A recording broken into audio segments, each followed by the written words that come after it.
မြတ်စွာဘုရားကဒီသုတ်တံကိုဘယ်သူကိုမှဟောတာမဟုတ်ဘူးသူ့ဘာသူတပါးတဲ့တိတ်ဆိတ်ငြိမ်သက်တဲ့နေရာမှာနေထိုင်ရင်တရားနှလုံးသွင်းရင်နှုတ်ကရွတ်ဆိုလိုက်တဲ့ဓမ္မအတန်ပဲဖြစ်တယ်ပိဋကစာပေထဲမှာဒီသုတ်တံဟာမတ္တမထူးခြားတယ်လို့ဆိုရမှာဖြစ်တယ်ဘုရားရဲ့ဓမ္မအတန်တွေဟာဒွေမေဘိခွေအန္တာပပစ္စည်းတေနနသိဝိတ္တပါဆိုတာဣတိပတနမိဂရာဝံတော်ကြီးထဲမှာပင်စဝဂီတွေကိုဟောတာဖြစ်တယ်ပေါ့တဖန်အနတ္တလက္ခဏာသုတ်ဆိုတာလည်းပင်စဝဂီတွေကိုဟောတာအာရိတ္တပရိယာယသုတ်တံလို့ဆိုတာယသိတထောင်ကိုဟောကြားတဲ့သုတ်တံပဲဖြစ်တယ်အဲ့လိုတရားနာပိဋကတ်တွေကိုဟောတဲ့မြတ်စွာဘုရားရဲ့ဓမ္မအတန်တွေကတော့မြောက်များစွာရှိတယ်ပေါ့အခုလိုဘယ်သူကမှဟောတာမဟုတ်ဘဲနဲ့ရွတ်ဖတ်တရေစေတဲ့အနေနဲ့မြတ်စွာဘုရားဒီသုတ်တံကိုထုတ်ဆိုခဲ့တာဖြစ်တယ်ပေါ့အဲ့ဒါဟာထူးခြားတယ်လို့ပြောရမှာဖြစ်တယ်တန်ယုတ္တနိကေမှာအလယရဏဝကတန်ယုတ်လို့ခေါ်တဲ့အပိုင်းမှာဥပတုတိသုတ်ဆိုတာရှိတယ်ဥပတုတိဆိုတာအတန်ရဲ့အနီးမှာရှိသူလို့အဓိပ္ပာယ်ရတယ်အတန်ဤအနီးဆိုတာကြားလောက်တဲ့နေရာမှာရှိနေတာကြားလောက်တဲ့နေရာကနေပြီးတော့နားထောင်အတန်ဆိုတာသမ္မာပဂရိပြောတဲ့အတန်ကြားလောက်တဲ့နေရာဆိုတာဘယ်လိုနေရာလဲလို့ဆိုရင်စာပေကျမ်းမှာသတ်မှတ်ထားတာတော့12တောင်ခန့်အကွာအဝေးရှိတဲ့နေရာလို့ဆိုလို့တယ်ပေါ့ဒါတဲတဲကွဲကွဲကြားရတာအော်ပြောတာမဟုတ်ဘူးပဂရိတုံနဲ့တူပဂရိအတန်နဲ့ပြောနေတဲ့အတန်တွေဟာ12တောင်ကနေပြီးတဲတဲကွဲကွဲကြားမတဲမကွဲရတော့ဒီတဲ့ဝေးတဲ့နေရာလဲကြားခြင်းကြားမှာပေါ့နော်စကလုံးတဲတဲကွဲကွဲကြားနိုင်တာကို12တောင်လို့အဲ့ဒါကိုအတန်ရဲ့ဥပ္ပစာအဖြစ်သတ်မှတ်ထားလေးရှိတယ်ပေါ့ဒါလည်းရေပုံရသတ်မှတ်ပြတဲ့သဘောပါပဲအဲ့လိုကြားနိုင်တဲ့အနေထားအဲ့တော့မြတ်စွာဘုရားရဲ့အတန်ဆိုတာဟာဒီလိုပဲလွင့်ပြန်နေပြီးတော့ကြားနေကြရတာလားတရားဟောမယ်ဆိုလို့ရှိရင်မြတ်စွာဘုရားရဲ့အတန်တွေဟာဆိုပါစို့လူတွေမှာဆိုလို့ရှိရင်အတန်အကျယ်ကြီးနဲ့စကားပြောတဲ့လူတွေရှိတယ်တချို့တယ်လီဖုန်းဆက်တာတောင်မှ9အင်းကြားနော်အတန်អော်ပြီးတော့ပြောနေတာသူဘာတွေပြောတယ်ဆိုတော့ဘယ်ကလူတွေအကုန်ကြားနေ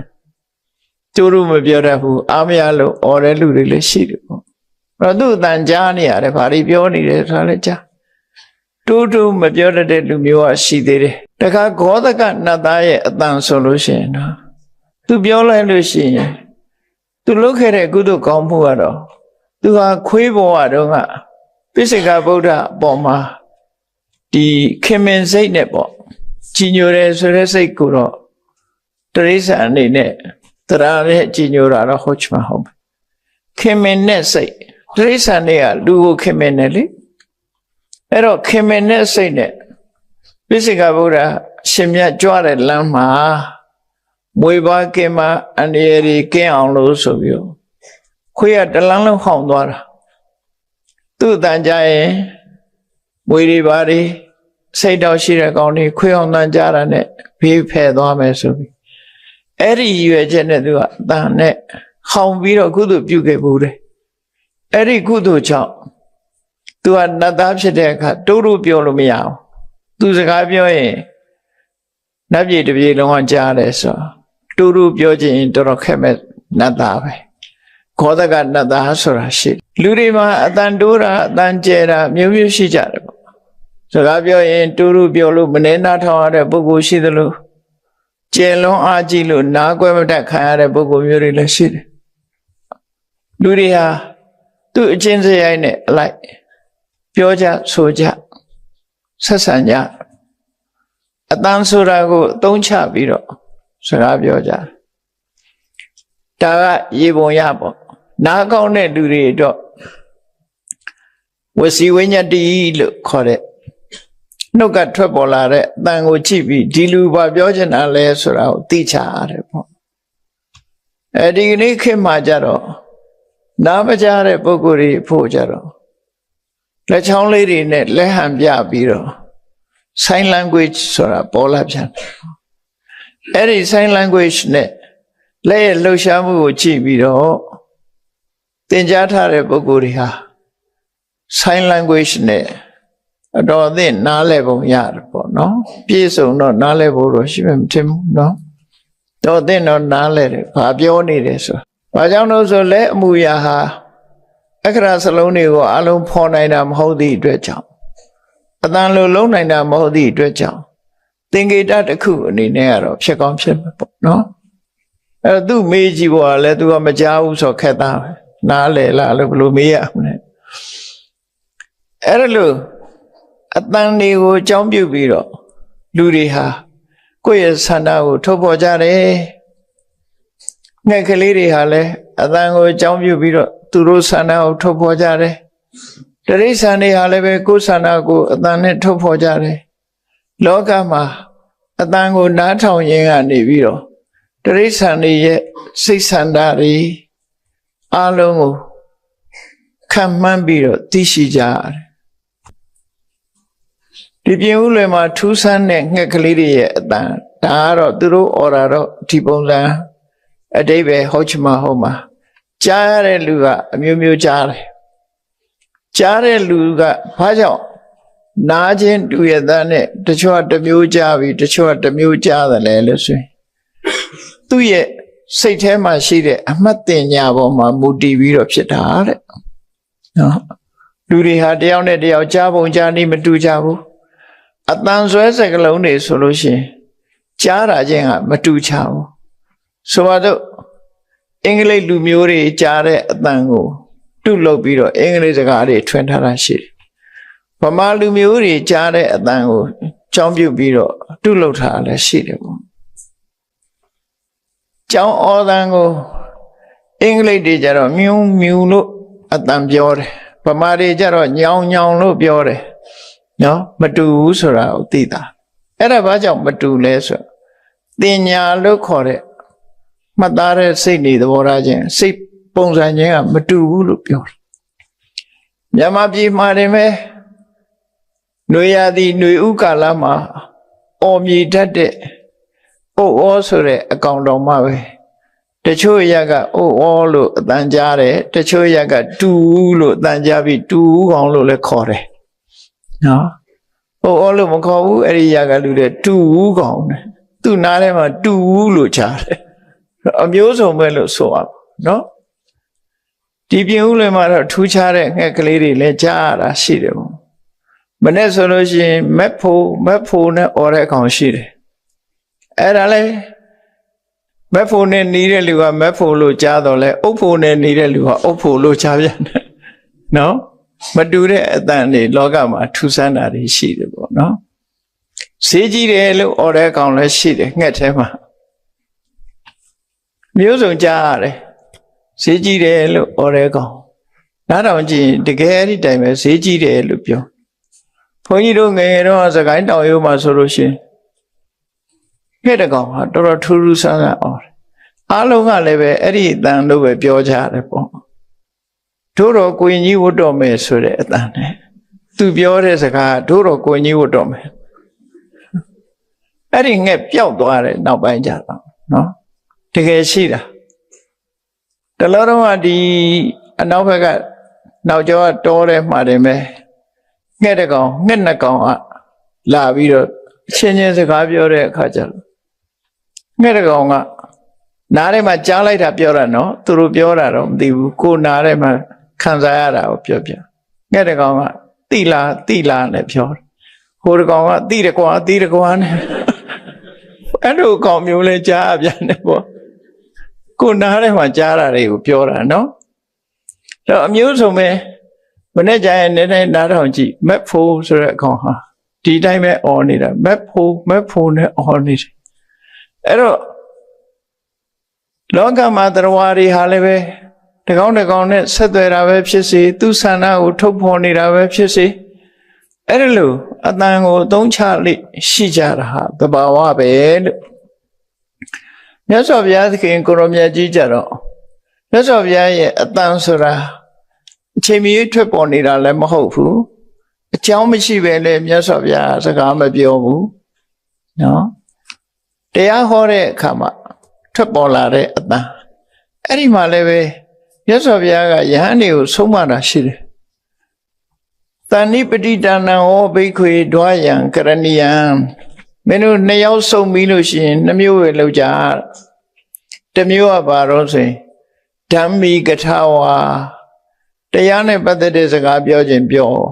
ဟိုစကားဒီစကားတွေရှောက်မပြောနဲ့တရားနဲ့ပတ်သက်တဲ့စကားပြောအဲ့လိုမှမဟုတ်ဘူးရိယောဝတုန်ဒီဘာဝတရားနှလုံးသွင်းပြီးတိတ်တိတ်နေ noble silence လို့ခေါ်တယ်အရိယတုန်ဒီဘာဝ noble silence ဆိုတာအဲ့ဒါတရားနှလုံးသွင်းပြီးတော့တိတ်တိတ်ဆိတ်ဆိတ်နေဆိုရင်မြတ်စွာဘုရားစကားပြောရင်တရားစကားပဲပြော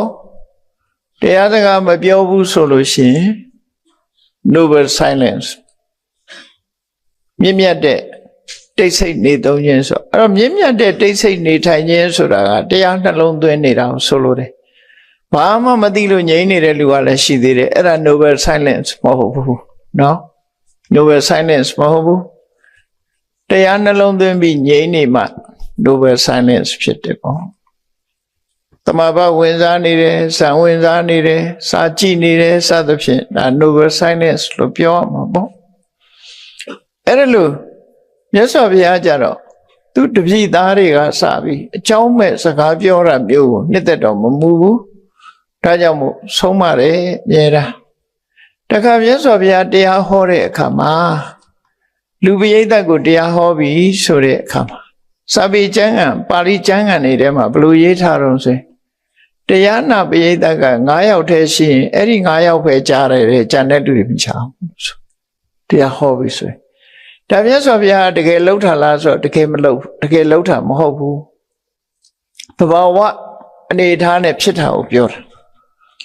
သဘာဝအနေအထားအမြဲတမ်းတန်ဖိုးရှိလာတဲ့မြတ်စွာဘုရားရဲ့အတန်လေးဟာအလဟတလွင့်ပြန်နေတာမရှိဘူးလို့ဒီလိုဆိုလို့တယ်သို့တော်လည်းကနေခေတ်မှာဆိုလို့ရှိရင်လွန်ခဲ့တဲ့နှစ်ပေါင်း1500ကောရမဘုရားပွင့်လာခဲ့တယ်အဲ့ဒီကောရမဘုရားဟောတဲ့တရားသံတွေဟာစัจ java လာထဲမှာလွင့်ပြန်နေတော့ဝိနဲ့ခရီးသွားနေတယ်အဲ့ဒါတွေကိုလိုက်ပြီးတော့စူးစမ်းရှာဖွေဖို့ကြိုးစားတယ်ဆိုတာလည်းကြားဘူးတယ်နော်မြတ်စွာဘုရားရဲ့တရားသံတွေကိုလေလှိုင်းထဲမှာလိုက်ရှာမလို့တဲ့ဘာသာနေတွေ့မလဲတော့မသိဘူးအဲ့တော့မြတ်စွာဘုရားရဲ့စာပေကျမ်းကအဆိုရဆိုလို့ရှိရင်ပိဋကတ်ကလူတရားရှိရင်လူတရားပဲကြားတယ်အေးလူကသိန်းချီရှိတယ်ဆိုရင်လည်းအခုလိုအတန်ချက်ဆက်တတ်เสียမလို့သိန်းချီရှိတဲ့လူတွေအားလုံးပဲတညီတည်းကြားတယ်လို့ဆိုလို့တယ်ဒါကတော့ထူးခြားချက်ပဲနော်အဲ့ဒါမှထူးခြားတယ်လို့ဆိုအောင်နတ်တွေပြမာတွေနဲ့ဒီဟောတဲ့ဆိုပါတော့လူသားအနေနဲ့က9ယောက်ပင်စဝဂီ9ပါးပဲရှိတယ်နတ်တွေကြတော့အသင်နတ်ပေါင်းမရေမတွက်နိုင်အောင်အသင်ခြေကနန်းရှိတယ်နတ်တွေတက်ရောက်နာကြတယ်ပြမာတွေကခရီးချီပြီးတော့တက်ရောက်နာကြတယ်ဓမ္မစကြာတရားပွဲမှာဆိုရင်မြတ်စွာဘုရားရဲ့တရားတော်ကိုကြားနာလို့တဲ့စိတ်ဆန္ဒနဲ့လာရောက်တဲ့ပုဂ္ဂိုလ်တိုင်းဟာပြီးသတညီတည်းကြားတယ်ဘုရားနဲ့နီးလို့ပူကြားတယ်လည်းမရှိဘူးဝေးလို့တူတူပဲကြားရတယ်လို့လည်းမရှိဘူးတဲ့မြတ်စွာဘုရားရဲ့အတန်ဝိတ္တထပစ္စုဝိညေယ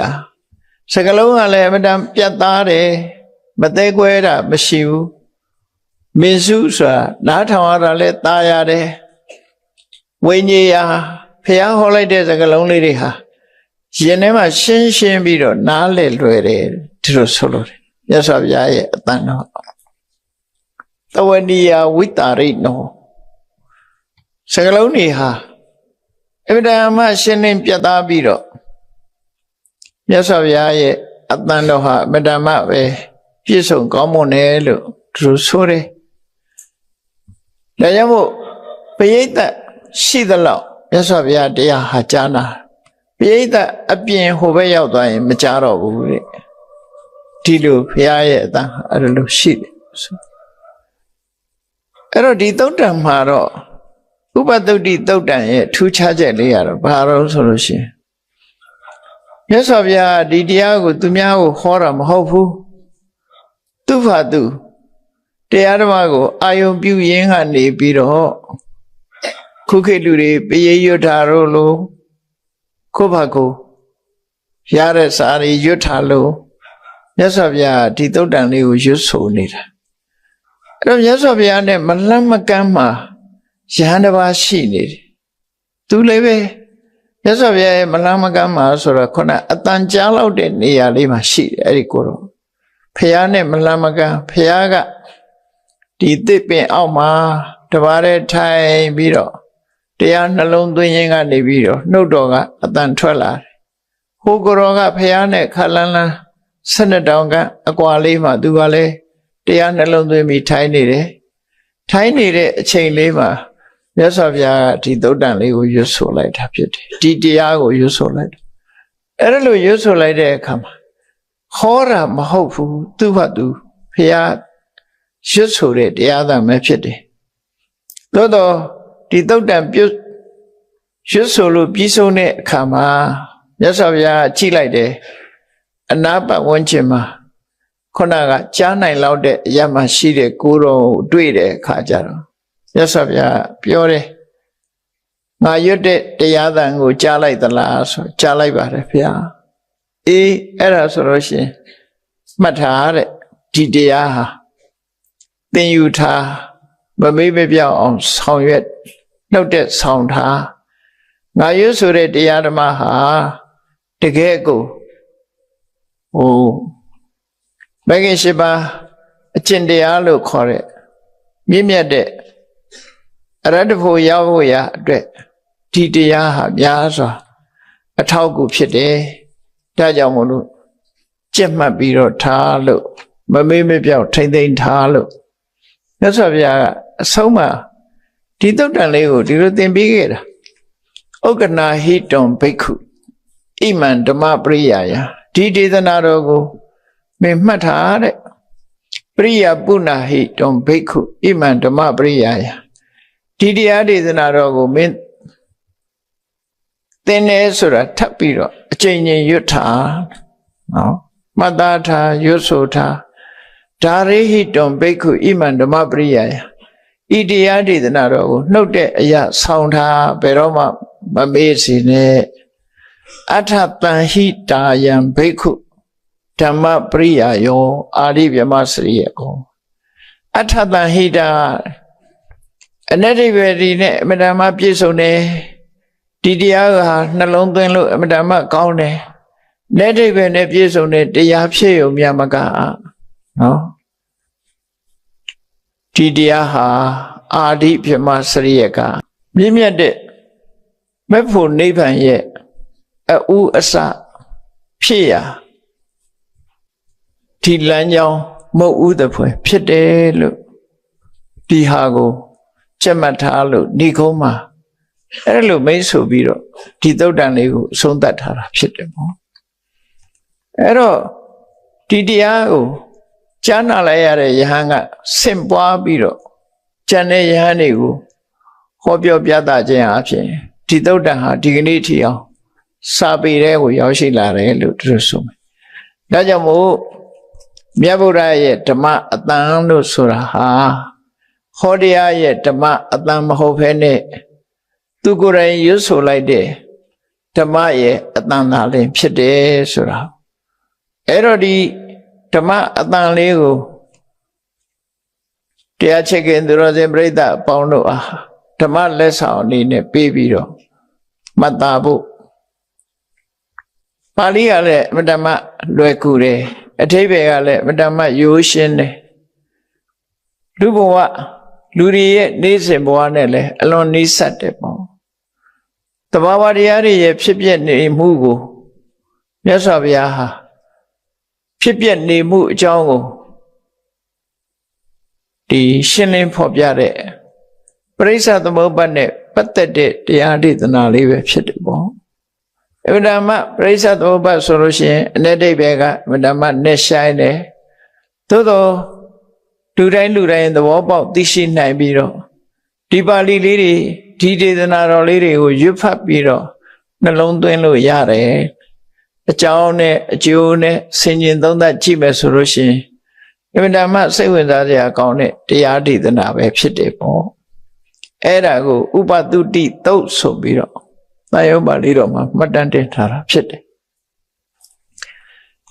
အဲ့တော့ဒီသုတ်တံဖြစ်ပေါ်လာပုံနဲ့ပတ်သက်ပြီးတော့မြတ်စွာဘုရားဟာတစ်ချိန်တုန်းကလှည့်လည်ပြီးတော့သတင်းသုံးတဲ့အခါမှာနာတိကာဆိုတဲ့မြို့လေးတစ်မြို့မှာနေထိုင်တဲ့အချိန်နာတိကဆိုတဲ့အဓိပ္ပာယ်ကပါဠိစာပေမှာနာငယ်နဲ့ညနဲ့အပြောင်းလဲလှုပ်ထားရှိတယ်ညာတိကဆိုရင်ဆွေမျိုးအဲ့ဒီဆွေတွေမျိုးတွေပတ်သက်ပြီးတော့ဘုရားရဲ့ဆွေမျိုးတော့မဟုတ်ဘူးသူတို့အဲ့ဒီမှာနေထိုင်ကြတဲ့ပုဂ္ဂိုလ်တွေရဲ့မြို့တည်တဲ့ပုဂ္ဂိုလ်ရဲ့ဆွေတွေမျိုးတွေဖြစ်လိမ့်မယ်အဲ့ဒီနာတိကဆိုတဲ့ရွာကလေးမြို့ကလေးမှာခိဉ္စကဝတ္တထလို့ခေါ်တယ်အုပ်နဲ့တိဆောက်ထားတဲ့နေစရာအိမ်အုပ်နဲ့တိဆောက်ထားတဲ့နေစရာအဆောက်အဦလေးတစ်ခုရှိတယ်မြတ်စွာဘုရားကြွလာလို့ရှိရင်အဲ့ဒီခိဉ္စကဝတ္တထခုခေတ်စကားနဲ့ပြောမယ်ဆိုရင်အုပ်တိုက်ပေါ့နော်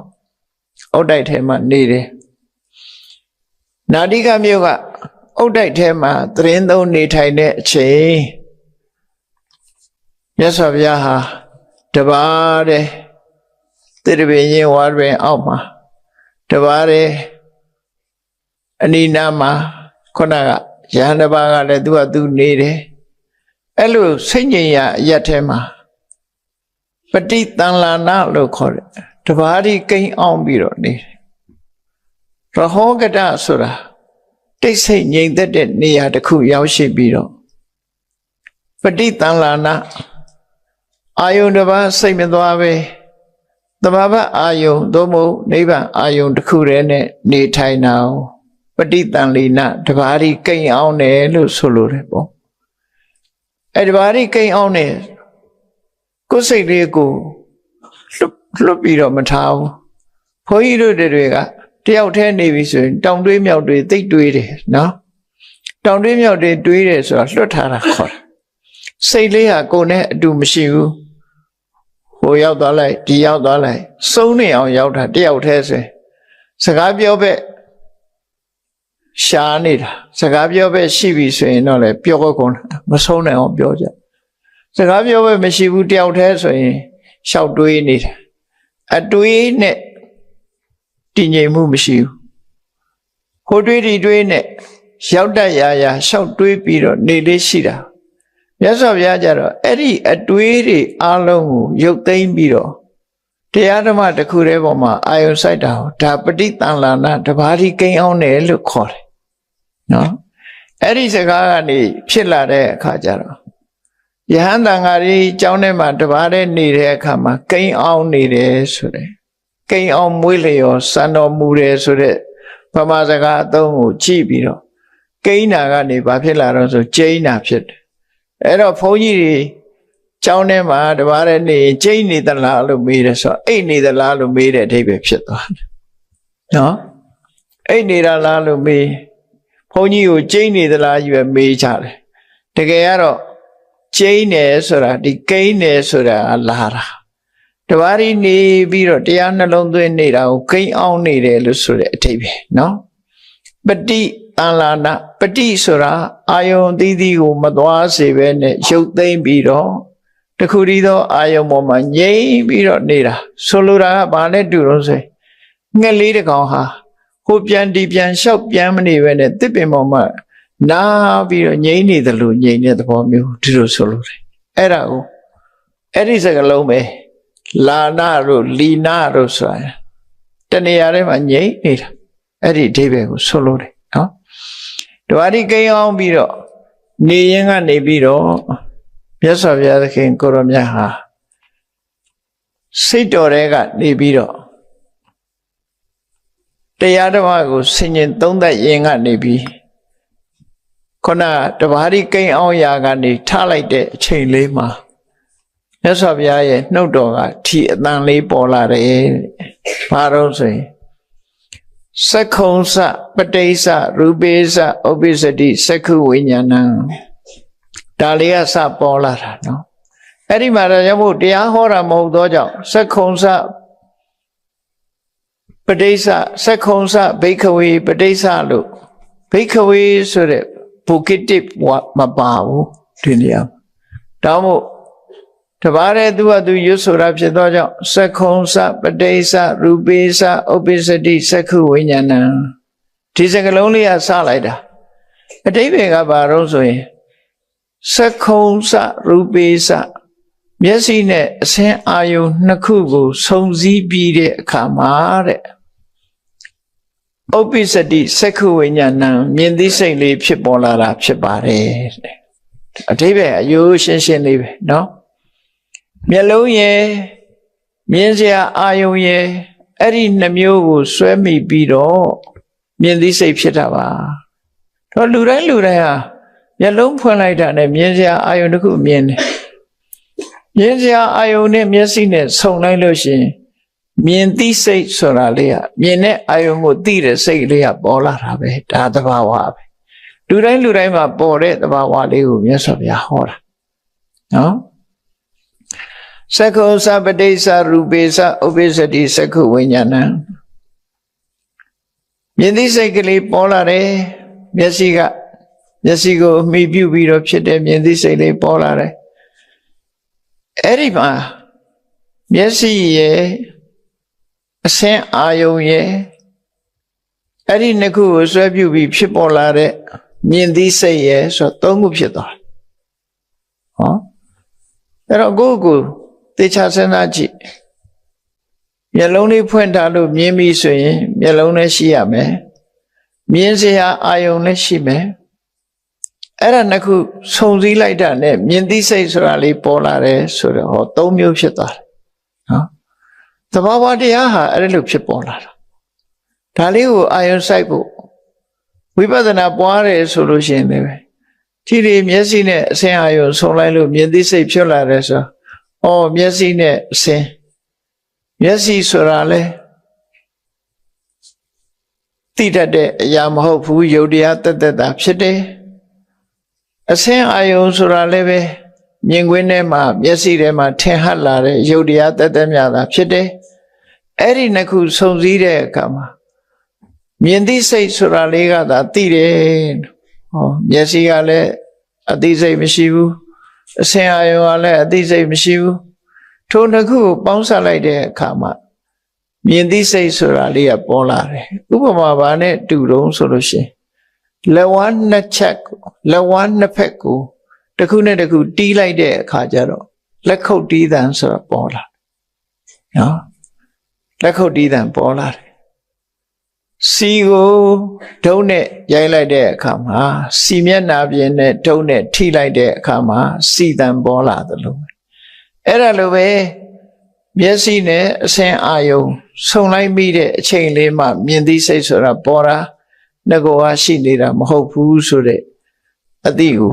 ရရှိစေတယ်ပေါ့ဒါကြောင့်မို့လို့ဒါလေးကိုရွတ်ရင်းဆိုရင်ကနေစက္ခုံစပဋိစ္စရူပေစ္စဥပ္ပစ္စတိစက္ခုဝိညာဏစက္ခုံစစက္ခုပတာရဆိုတဲ့မျက်စိကို၎င်းရူပေစ္စမျက်စိထဲမှာထင်ဟပ်လာတဲ့အစင်းအာယုံကို၎င်းအစင်းအာယုံတို့ကို၎င်းပဋိစ္စဆွဲပြု၍အကြောင်းပြု၍စက္ခုဝိညာဏမျက်စိမှာဖြစ်ပေါ်လာတဲ့မြင်သိစိတ်ကလေးသည်ဥပ္ပစ္စတိဖြစ်ပေါ်လာရ၏လို့ဓမ္မသဘောကိုဆင်ခြင်ဖို့အတွက်မြတ်စွာဘုရားဒီတရားကိုဒီသုတ်တံဟာဓမ္မသဘောကိုဆင်ခြင်ဖို့ဟောတဲ့တခြားနေရာမှာဟောတဲ့တရားပဲဖြစ်တယ်ပေါ့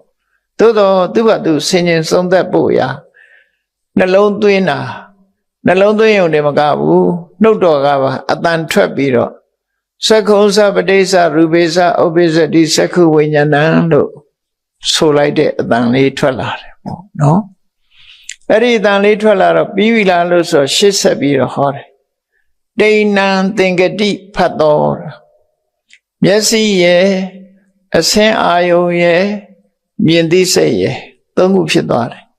အဲ့ဒီသုံးခုဆုံခြင်းကြောင့်ဘာဖြစ်လာတော့ဆိုရင်ဖတ်တာဆိုတယ်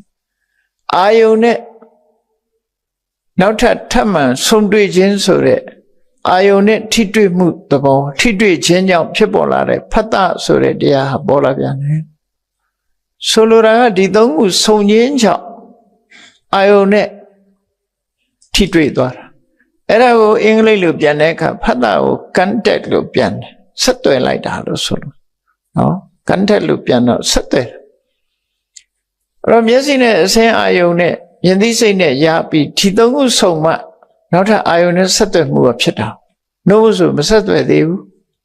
မျက်စိကြည့်လည်းမရဘူးအစင်းအာယုန်ကြည့်လည်းမရဘူးသူတို့နှစ်ခုဆုံလိုက်တဲ့အခါမှာပွင့်လာတဲ့မြင်သိစိတ်အဲ့ဒီသုံးခုပေါင်းစုံပြီးဆိုမှဖတ်တာလို့ဆိုတဲ့ထိတွေ့မှုဟာပေါ်လာတယ်နော်တိဏ္ဏသင်္ကတိဖတ်တော်အဲ့ဒီသုံးခုဆုံလိုက်တဲ့အခါမှာအာယုန်နဲ့ထိတွေ့မှုဆိုတာပေါ်လာတယ်တဲ့ဟုတ်ပြီအာယုန်နဲ့ထိတွေ့မှုပေါ်လာတော့ဘာဖြစ်လဲဖတ်တာပစ္စယဝေဒနာတိုးတက်ဖြစ်ပေါ်လာပုံတွေကိုပြောပြတာအေးအာယုန်နဲ့စိတ်နဲ့ဆုံလိုက်တဲ့အခါမှာစိတ်ခံစားချက်တွေပေါ်လာတယ်တဲ့အဲ့ဒီကြိုင်စိတ်ခံစားချက်အဲ့တော့ကိုယ့်ကိုစဉ်းစားကြည့်မျက်စိကမြင်လိုက်တဲ့အဆင်းအာယုန်ပေါ်မှာသိတဲ့စိတ်ကလေးနဲ့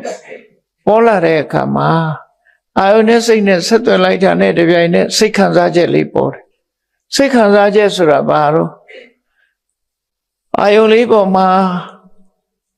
ရှင်းတဲ့သဘောလေးသို့မဟုတ်မကျေနပ်တဲ့သဘောလေးကိုနဲ့ခင်မင်းနဲ့လူကိုတွေ့လိုက်တယ်ဆိုရင်ပျော်သွားတယ်လေကိုနဲ့မတည့်တဲ့လူဆိုရင်မဲ့သွားစိတ်ခံစားချက်လေးတွေပေါ်တာကိုကြိုက်တဲ့အာယုံဆိုလို့ရှိရင်သဘောကျပြီကိုမကြိုက်တဲ့အာယုံဆိုရင်သူကရှောင်လွှဲခြင်းဟောဒီလိုနော်စိတ်ခံစားမှုဆိုတာတစ်ခါလဲပေါ်လာဖတ်တာပစ္စယဝေဒနာတဲ့စိတ်နဲ့အာယုံဆုံစည်းမှုကိုအကြောင်းပြုပြီးတော့စိတ်ခံစားမှုသို့မဟုတ်စိတ်ရဲ့အတွေ့အကြုံ experience ခေါ်ဒီအာယုံမျိုးတွေ့လို့ရှိရင်သဘောကျဥပမာမယ်ဒူရင်သီးကြိုက်တဲ့လူကဒူရင်သီးလေးအနံ့ရရင်ရှုခဲလုပ်ပြီးစားခြင်းစိတ်ပေါက်ဒူရင်သီးမကြိုက်တဲ့လူကြတော့ဟဲ့ဘယ်ဟာဒူရင်သီးနံ့ကြီးလဲတခြားပို့လိုက်ကြသမှာဖြစ်သွားရောဟောကြိုက်တဲ့လူကြတော့စိတ်ခံစားမှုကတစ်မျိုးမကြိုက်တဲ့လူရဲ့စိတ်ခံစားမှုကတစ်မျိုးသဘာဝဒီလိုဖြစ်တာနော်သဘာဝတရားတွေဖြစ်ပေါ်လာပုံကိုဆင်ခြင်စဉ်းစားဖို့မြတ်စွာဘုရားဟောဖတ်တာပစ္စယဝေဒနာတဲ့จิตတည်းမจิตဘူးဆိုတဲ့စိတ်ခံစားမှုတွေပေါ်လာတဲ့အခါမှာဘာဖြစ်လာတော့ဆိုရင်ဝေဒနာပစ္စယတဏှာစိတ်ခံစားမှုကိုအကြောင်းပြုပြီးတော့လိုချင်တယ်ရချင်တယ်ကြိုက်တယ်သဘောကျတယ်ဆိုတဲ့ဒါဒီစိတ်ကဆက်ပေါ်လာအနံလေးရတာနဲ့နဗိကြိုက်တဲ့ဗမာတွေနဗိရေကျုံနံလေးရရင်ထမင်းကိုစားသွားတယ်လို့ပြောကြတာပဲနော်ဟိုငပိနဲ့အလံဝေးတဲ့အိန္ဒိယကလာတွေဆိုလို့ရှိရင်ဘာပုတ်နတ်ကြီးပါလဲဆိုနှာခေါင်းပိတ်အဲ့တော့မတူဘူးလူတွေရဲ့အကြိုက်ကကြိုက်ရင်သဘောကျတယ်မကြိုက်ရင်သဘောမကျဘူးအဲ့တော့ဝေဒနာပစ္စယတဏှာလိုချင်တာလေးဖြစ်လာတယ်တဲ့တဏှာဖြစ်လာပြီးတဲ့နောက်ဘာဖြစ်တဏှာပစ္စယဥပါဒနာစိတ်ထဲမှာဆွဲလန်းသွားတယ်အဲ့ဒီအာယုံလေးကိုစိတ်ထဲမှာဆွဲလန်းနေတယ်ဟုတ်ပြီဆွဲလန်းသွားပြီဆိုတဲ့အခါမှာဘာဖြစ်လဲဥပါဒနာပစ္စယဘဝဆွဲလန်းတဲ့အရာလေးတစ်ခုကိုရဖို့ကြိုးစားအထောက်မှုဖြစ်လာတယ်ကံနေဖြစ်လာကမ္မဘဝဖြစ်လာတယ်အဲ့ဒီကမ္မဘဝဖြစ်လာတဲ့အခါကျတော့ဘဝပစ္စယဇာတိဆိုပြီးတော့ဘဝအသစ်တစ်ခုမှာလောက်ကံသည့်အတွက်ကြောင့်ရလာတယ်ဖြစ်လာတယ်မွေးဖွားလာတယ်ပေါ့အဲ့ဒီမွေးဖွားလာပြီးရင်ဘာဖြစ်လဲဇာတိပစ္စယစရာမရဏဘုန်းကြီးတို့တွေဟာမွေးလာပြီးတဲ့နောက်မှာဘာတွေနဲ့ရင်ဆိုင်ရတော့ဆိုရင်တဖြည်းဖြည်းရင့်လာတာနဲ့စရာဆိုတာရင့်လာတဲ့သဘော နော်ရှင်းလာတဲ့သဘောနဲ့ရှင်းလာတာမှတဖြည်းဖြည်းရင်းလာလိုက်ပုံကတော့မျက်နှာမှာရှိတဲ့အရည်တွေကတွန်းလာတယ်ခေါင်းပေါ်မှာရှိတဲ့သပင်တွေကဖြူလာတယ်နော်ပရည်တွေတွန်းတဲ့သပင်ဖြူတယ်သွားတွေကျိုးလာတယ်ဒါရှင်းလာတဲ့သဘောရဲ့နောက်မှာဖြစ်ပေါ်လာတဲ့အနေအထားတွေပေါ့နော်ပန်းလေးတစ်ပွင့်ဟာလည်းပဲရင့်သွားလို့ရှင်တဖြည်းဖြည်းဟာနွမ်းလာပြီးနောက်ဆုံးမှကျွေးကြသွားတဲ့သဘောဘယ်ရာပဲဖြစ်ဖြစ်စာတိဆိုတဲ့စတင်လာပြီးဖြစ်ပေါ်လာပြီးဆိုလို့ရှိရင်နောက်ကစရမရဏကျင့်ပြီးတော့ကြွေကြတယ်ဆိုတဲ့အိုခြင်းလို့ခေါ်တဲ့သေခြင်းလို့ခေါ်တာ ਨੇ ရှင်ဆိုင်ရမှာပဲဖြစ်တယ်ပေါ့အဲ့ဒီသဘောကိုမြတ်စွာဘုရားစာတိပိစရာစရမရဏဒါရမဲလားဆိုဘယ်ကမလဲဘဝတစ်ခုရထားတဲ့အချိန်လေးမှာကိုယ်ပစ္စည်းတွေဆုံးရှုံးတော့မယ်သို့မဟုတ်ဆုံးရှုံးသွားပြီလို့သတင်းကြားတယ်ဟုတ်ရေဈေးတက်မလားလို့ဝယ်ထားတာမြေတွေကဈေးထိုးကျသွားတယ်ဆိုဟာပါသွားပါပြီဖြစ်ဝယ်တော့ကတေကကို1000ပေးဝယ်ထားတယ်အခု900တောင်မရတော့ဘူးဆိုရင်အဲ့မှာတောကဖြစ်မှာပဲဒါအသေးကြတယ်နော်ဘာပဲဖြစ်ဖြစ်ကိုယ်ပစ္စည်းတစ်ခုကပြတ်တယ်လို့သတင်းကြားရင်သူဟာတောကဖြစ်လာပြတ်တော့မယ်ဆိုရင်သတင်းကြားရင်လည်းတောကဖြစ်တာထို့တူပဲကိုယ်ဆွေတွေမျိုးတွေတဲ့ကဘယ်သူဖြစ်မကြမ်းမမာဘူးဆိုတာကြားယုံနဲ့တောကဖြစ်တယ်ဘယ်သူဖြစ်သိဆုံးသွားပြီဘယ်မှာအက်ဆီဒင့်ဖြစ်သွားတယ်အသက်ဆိုးရင်ရတယ်ဆိုလူကနေပတိထိုင်ပတိတောကတွေဖြစ်လာအဲ့ဒါလေလာမှာပဲလို့ဆိုလို့တယ်မွေးဖွားလာပြီးတဲ့နောက်မှာလူတိုင်းဟာမရှောင်လွဲနိုင်တဲ့တောကဆိုတဲ့ရှင်ထဲမှာပူလောင်တဲ့သဘာဝ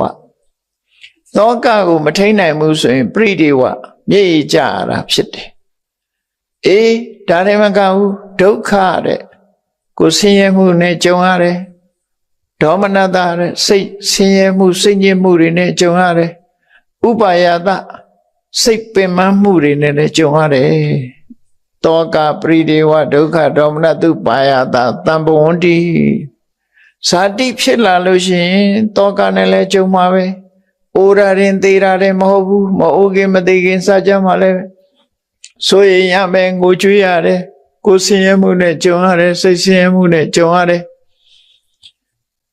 စိတ်ပင်ပန်းမှုတွေနဲ့ကြုံရတယ်လို့ဒီလိုဒုက္ခတွေရောက်တာဧဝမေတ္တကေဝလတ္တဒုက္ခခန္ဓတစဉ်းစားကြည့်လိုက်မယ်ဆိုရင်အခုဖြစ်တဲ့အရာတွေဟာဇာတိကပြီးတော့စရမရဏတောကပရိဒေဝဒုက္ခဒေါမနတဥပါယတဆိုတာတွေဟာတဲ့ဒုက္ခအစုတက်တာလည်းဖြစ်တယ်အလုံးဟာကျင့်တတ်เสียမကောင်းတဲ့အခြေအနေဇိုးတွေသာဖြစ်တယ်အဲ့ဒီအခြေအနေဇိုးတွေဟာယင်းတဲ့နှလုံးထဲမှာဖြစ်ပေါ်လာလို့ဧဝမေတ္တကေဝလတ္တဆိုတာဒုက္ခလုံးဝမပါဘူးဆင်းရဲဒုက္ခတက်ဒုက္ခခန္ဓတဒုက္ခအစုရဲ့တမှုတွေရော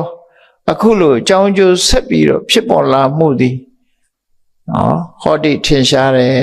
ဒီလိုဆိုလို့တယ်အဲ့တော့မြတ်စွာဘုရားကမျက်စိကမြင်လိုက်တာကနေဆက်ပြီးတော့ပြောလိုက်တဲ့စကားလေဘဝမှာဘုန်းကြီးတို့ရဲ့နေ့စဉ်ဘဝဒီတိုင်းသွားနေတယ်ဆိုတာသဘောပေါက်နော်သက္ခုံသပတိသရူပိသဥပ္ပစ္စတိသက္ခုဝိညာဏတိဏံသင်္ကတိဖတ်သောဖတ်တပစ္စယဝေဒနာပစ္စယတဏှာပစ္စယဥပါဒနာပစ္စယဘဝပစ္စယဇာတိပစ္စယစရမရဏံတောကပရိဒေဝဒုက္ခဒေါမနတုပါယတတံဘဝန္တိဧဝမေတ္တကေဝလတ္တဒုက္ခခန္ဓတသမှုရိယောဟောတိလို့မြတ်စွာဘုရားဒီလိုပြောလိုက်တယ်အဲ့တော့အာယုံပြုပြီးတော့ကြည့်ရင်အဓိပ္ပာယ်ကရှင်းရှင်းလင်းလင်းသိတာတဲ့အနေထားပေါ့နော်သရဝရီဘုန်းကြီးတို့ရဲ့နေ့စဉ်ဘဝမှာမျက်စိနဲ့အစဉ်ဆုံးရင်ဒီပုံစံအတိုင်းပဲသွားရတယ်ဆိုတာကိုဆင်ញင်သုံးသပ်ကြည့်လို့ရတယ်ပေါ့ဆင်ញင်သုံးသပ်ကြည့်လို့ရတယ်ထို့တူပဲမြတ်စွာဘုရားမျက်စိနဲ့အစဉ်ဆုံးတာလိုပဲနားနဲ့အတန်လဲဆုံးတယ် နှာခေါင်းနဲ့အနံ့နဲ့လည်းဆုံးတယ်လျှာနဲ့အရသာနဲ့လည်းဆုံးတယ်ကိုယ်ကာယနဲ့အထီးတွေ့နေနဲ့ဆုံးတယ်စိတ်ကူးကြံစီမှုတွေနဲ့အာယုန်နေနဲ့လည်းဆုံးတယ်လို့အာယရဏ6ပါးသို့မဟုတ်အာယုန်6ပါးနဲ့ပေါင်းစပ်ထားတဲ့အာယရဏ12ပါးဒီလိုပရိစ္ဆသမုပ္ပါဒ်နဲ့ဆက်ပြီးတော့သောတင်္စပဋိစ္ဆတတ္တိစ္ဆဥပ္ပစ္စတိသောတာဝိညာဏနာနဲ့အတန်ဆုံးလိုက်လို့ရှိရင်ဇာတိစိတ်ဖြစ်တယ်တိဏ္ဏသင်္ကတိဖတ်တော့သုံးခုဆုံးတဲ့အခါမှာဖတ်တာအတန်ကလည်းဒီတိုင်းပဲလာတယ်နော်ဖတ်တာပစ္စယဝေဒနာစိတ်ခံစားမှုတွေလာတယ်ဝေဒနာပစ္စယတဏှာကြိုက်เสียအာယုံဆိုရင်တဏှာဖြစ်တယ်တဏှာဖြစ်လာရင်တဏှာရင်ရနေမှာမဟုတ်ဘူးတဏှာပစ္စယဥပါဒနာဆွဲလန်းမှုတွေဖြစ်တယ်ဥပါဒနာပစ္စယဘောဆွဲလန်းမှုကြောင့်ကံတရားတွေကိုကောင်းဆိုးကံတရားတွေကိုပြုလုပ်တယ်ပြုလုပ်သည့်အတွက်ကြောင့်ဘဝတစ်ခုရလာတယ်ဘဝပစ္စယဇာတိရလာပြီဆိုရင်ဘယ်လမ်းကိုသွားတော့ဆိုအိုခြင်းနဲ့သိခြင်းအဲ့ဒီကြားမရောက်ခင်ပါဖြစ်တောကပရိဒေဝဒုက္ခဒေါမနတဥပါယတသမ္မောတိဟောကြည့်လိုက်တော့ဏိကုံးချုပ်လိုက်တော့ဧဝမေတ္တကေဝလတ္တဒုက္ခခန္ဓတသမုဒယဟောတိတို့ဆိုတာနော်ထို့တူပဲနှာခေါင်းနဲ့အနံ့ရှူလိုက်တဲ့အခါမှာလည်းဒီပုံစံပဲလာတယ်ဒီအနံ့မောထမင်းစားလို့လျှာနဲ့အရသာဆုံလိုက်တဲ့အခါမှာလည်းဒီတိုင်းပဲလာတယ်ဒီတိုင်းပဲလာတယ်ရှမ်းကုန်းမှာရှိတဲ့ကမာရွတ်စီတန်းကငခင်ကြီးတွေကလည်းဒီတိုင်းပဲနေမှာပေါ့အဲ့ဒီမှာစားစရာတောက်စရာတွေအကင်တွေအဖုတ်တွေအကျော်တွေလူတွေဟာရှာနဲ့အရသာစုံစည်းလိုက်ပြီဆိုလိုက်တဲ့အခါမှာအရသာသိတဲ့စိတ်ဖြစ်လာတယ်အရသာသိတဲ့စိတ်ကနေပြီးသုံးခုစုံလိုက်တဲ့အခါမှာအာယုန်နဲ့ဆက်သွယ်မှုတွေရလာတယ်ဆက်သွယ်မှုရလာလို့ရှင်စိတ်ခံစားမှုတွေပေါ်လာတယ်စိတ်ခံစားမှုကိုအကြောင်းပြုပြီးလိုချင်မှုတွေလိုချင်မှုကိုအကြောင်းပြုပြီးတွေ့တာမှုတွေတွေ့တာမှုကိုအကြောင်းပြုပြီးရအောင်ကြိုးစားမှုတွေရလာတဲ့အခါကျဘာရတော့ဇာတိဆိုတဲ့ခန္ဓာ၅ပါးရတယ်ရလာပြီးတဲ့နောက်မှာဘာဖြစ်ပြန်တော့ဆိုအိုခြင်းနဲ့သေခြင်းရင်ဆိုင်ရမယ်ကိုရလာတာတွေဟာအဲ့ဒါနဲ့မရင်ဆိုင်မဲနဲ့အဆုံးသတ်တာရှိမှမရှိတာအားလုံးဟာကိုရလိုက်တဲ့ဟာဒါနဲ့ပဲအဆုံးသတ်မှာပဲသိချတယ်အဲ့ဒါလို့ဒုက္ခတက်တက်ပဲလို့ဆိုတာကိုမြတ်စွာဘုရားကရှင်းပြတာဒီတရားတော်ရဲ့အဓိပ္ပာယ်အဲ့ဒါနောက်တစ်ခါကာယေသပဋိစ္စဖုတ္တပိစ္စကိုယ်ကာယကိုတခုလာထိတယ်ပူရာနဲ့ထိမယ်အေးရာနဲ့ထိမယ်ညညောတဲ့အရာနဲ့ထိမယ်ကြမ်းတမ်းတဲ့အရာနဲ့ထိမယ်ဘာလဲပဲထိနော်အခုနေရာသည်ဆိုလို့ရှိရင်အပူနဲ့ထိလို့ရှိရင်ခါခက်တယ်လေဟောလေပြေလေညင်းအေးလေးနဲ့ထိရရင်နေလို့ကောင်းတယ်နေလို့ကောင်းတယ်အပူနဲ့ဆိုရင်နေရခံရခက်တယ်ဟောအဲ့ဒါလို့ပူမှုအေးမှုဟောညံ့ညောမှုပြင်းထန်မှုဆိုတာတွေနဲ့ထိလိုက်တဲ့အခါမှာလည်းပဲထိတိစိတ်ဖြစ်လာပြီးတဲ့အခါမှာသုံးခုပေါင်းလို့ဖတ်တာဝေဒနာတင်တဏှာဥပါဒံကာမဘဝဇာတိဆိုပြီးတော့ရလာတာဒီပုံစံပဲအားလုံးဟာဒီတိုင်းပဲဖြစ်တယ်ဟုတ်ပြီမျက်စိနဲ့လည်းမဆိုင်ဘူးနားနဲ့လည်းမဆိုင်ဘူးနှာခေါင်းနဲ့လည်းမဆိုင်ဘူးလျှာနဲ့လည်းမဆိုင်ဘူးကိုယ်ကာယနဲ့လည်းမဆိုင်ဘူးမနှင်းစပဋိစ္စဓမ္မေစဥပ္ပစ္စတိမနောဝိညာဏစိတ်ကူးချမ်းစီတဲ့အထက်မှာဖြစ်လာလူဆိုတာလည်းရှောက်တွေးသေးတာနော်မျက်စိနဲ့မြင်လို့လည်းမဟုတ်ဘူးနားနဲ့ကြားလို့လည်းမဟုတ်ဘူးတွေးတာကြားဘူးတာတွေအတိတ်ကဟာတွေပြန်တွေးတယ်မနေ့ဟာတွေပြန်တွေးတယ်နေ့ဖြင့်ဟာကိုတွေးပြီးတော့စိတ်ကူးရင်ကြည့်တယ်အလုံးဟာစိတ်ထဲမှာဖြစ်ပေါ်လာတဲ့အရာတွေဟာလည်းပဲဒီပုံစံနဲ့ပဲသွားတယ်မနောဝိညာဉ်ဖြစ်လာပြီးသုံးခုပေါင်းလိုက်ရင်ဖတ်တာဖြစ်လာလို့ရှိရင်ဝေဒနာစိတ်ခံစားမှုဝေဒနာဖြစ်လာပြီဆိုရင်တဏှာလိုချင်တာတွေပေါ်လာတယ်လိုချင်တာတွေပေါ်လာရင်ဆွဲလန်းမှုလာတယ်ဆွဲလန်းမှုရှိလို့ရှိရင်ရအောင်ကြိုးစားမှုဆိုတဲ့ကံတွေလှုပ်လာတယ်ကံတွေလှုပ်လာလို့ရလာပြီဆိုလို့ရှိရင်ဇာတိမွေးဖွားလာပြီဖြစ်ပေါ်လာပြီဖြစ်ပေါ်လာပြီးရင်ဘာဖြစ်မလဲစရာ ရင့်ပြီးတော့မရဏပျောက်ကွယ်ခြင်းသိဆုံးခြင်းဆိုတာလာပြန်ရောအဲ့တော့ဒီလမ်းကြောင်းကြီးကဖုံးနေတာဒီလမ်းကြောင်းကြီးအတိုင်းသွားနေတာဖုံးနေတယ်ဒီအသေးပဲမြတ်စွာဘုရားကဒီပါဠိလေးတွေကိုတပါးတည်းရွတ်နေတာအဲ့ဒါတန်တရားတွေကမထွက်သေးတဲ့မြတ်ဘုန်းကြီးတို့တွေကဘယ်တော့မှစလာတဲ့လမ်းကြောင်းကြီးလည်းမသိဘူးဒီလမ်းကြောင်းကြီးအတိုင်းပဲခဏထိရှောက်နေတော့ပဲဆိုတာလူတိုင်းသတိထားကြည့်ပေါ့နော်ပါဠိလိုမရဘူးဆိုရင်မြန်မာလိုစဉ်းစားလိုက်မျက်စိနဲ့အစဉ်ဆုံးတဲ့အခါမှာမြင်သိစိတ်ပေါ်လာတယ်ဒီသုံးခုပေါင်းစုံလိုက်ရင်ထိတွေ့မှုဖြစ်လာတယ်ထိတွေ့မှုဖြစ်ရင်စိတ်ခံစားမှုဖြစ်တယ်စိတ်ခံစားမှုဖြစ်လာရင်လိုချင်မှုဖြစ်တယ်လိုချင်မှုဖြစ်ရင်တွေ့တာမှုဖြစ်လာတယ်ဆွဲလန်းမှုဖြစ်လာတယ်ဆွဲလန်းမှုဖြစ်လာလို့ရှိရင်ရအောင်လုပ်မှုဖြစ်လာတယ်ရအောင်လုပ်လို့ရလာပြီဆိုလို့ရှိရင်အိုခြင်းနဲ့လည်းရင်ဆိုင်ရမယ်သိခြင်းနဲ့လည်းရင်ဆိုင်ရမယ်ဒီလိုဆိုလို့တယ်နော်အဲ့ဒါလို့အဲ့တော့တန်တရားထဲမှာကဒီလိုဆိုတော့ဒါဖြင့်တန်တရားကလွတ်ဖို့မြတ်စွာဘုရားရဲ့အဆုံးအမရတဲ့ပုဂ္ဂိုလ်တွေဟာဒီပရိစ္ဆေသမုပ္ပါတန်တရားဆက်ဝန်းကြီးတွေကနေပြီးတော့ထွက်ချင်ပြီဘယ်ကနေဖောက်ထွက်မလဲ exit ဆိုတာရှိတယ်အစာအုပ်ကြီးတွေအမတန်ကြီးတဲ့နေရာမှာ exit ဆိုပြီးတော့ပြထားအဲ့ဒါလိုပဲထွက်ပေါက်ဆိုတာတော့ရှိတယ်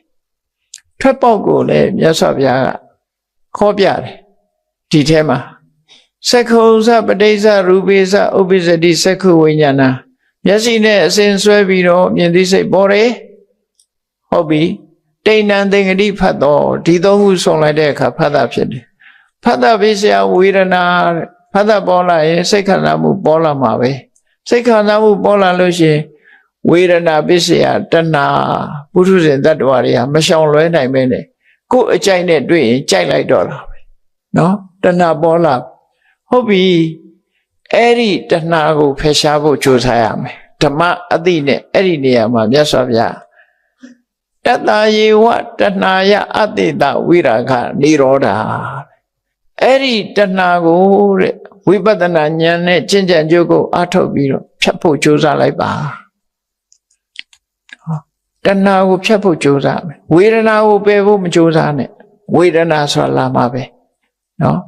အဲ့ဒီဝေဒနာပေါ်မှာအကောင်းအဆိုးကြည့်ပြီးတော့တွေ့တာတဲ့တဏှာပေါ်လာပြီဆိုရင်အဲ့ဒီတဏှာဖယ်ရှားဖို့အတွက်ဝိပဿနာတရားကျင့်ကြံကြိုးကိုအားထုတ်လိုက်ပါအားထုတ်လိုက်လို့ရှိရင်အဲ့ဒီဝိပဿနာကနေပြီးတော့ရရှိလာနိုင်တဲ့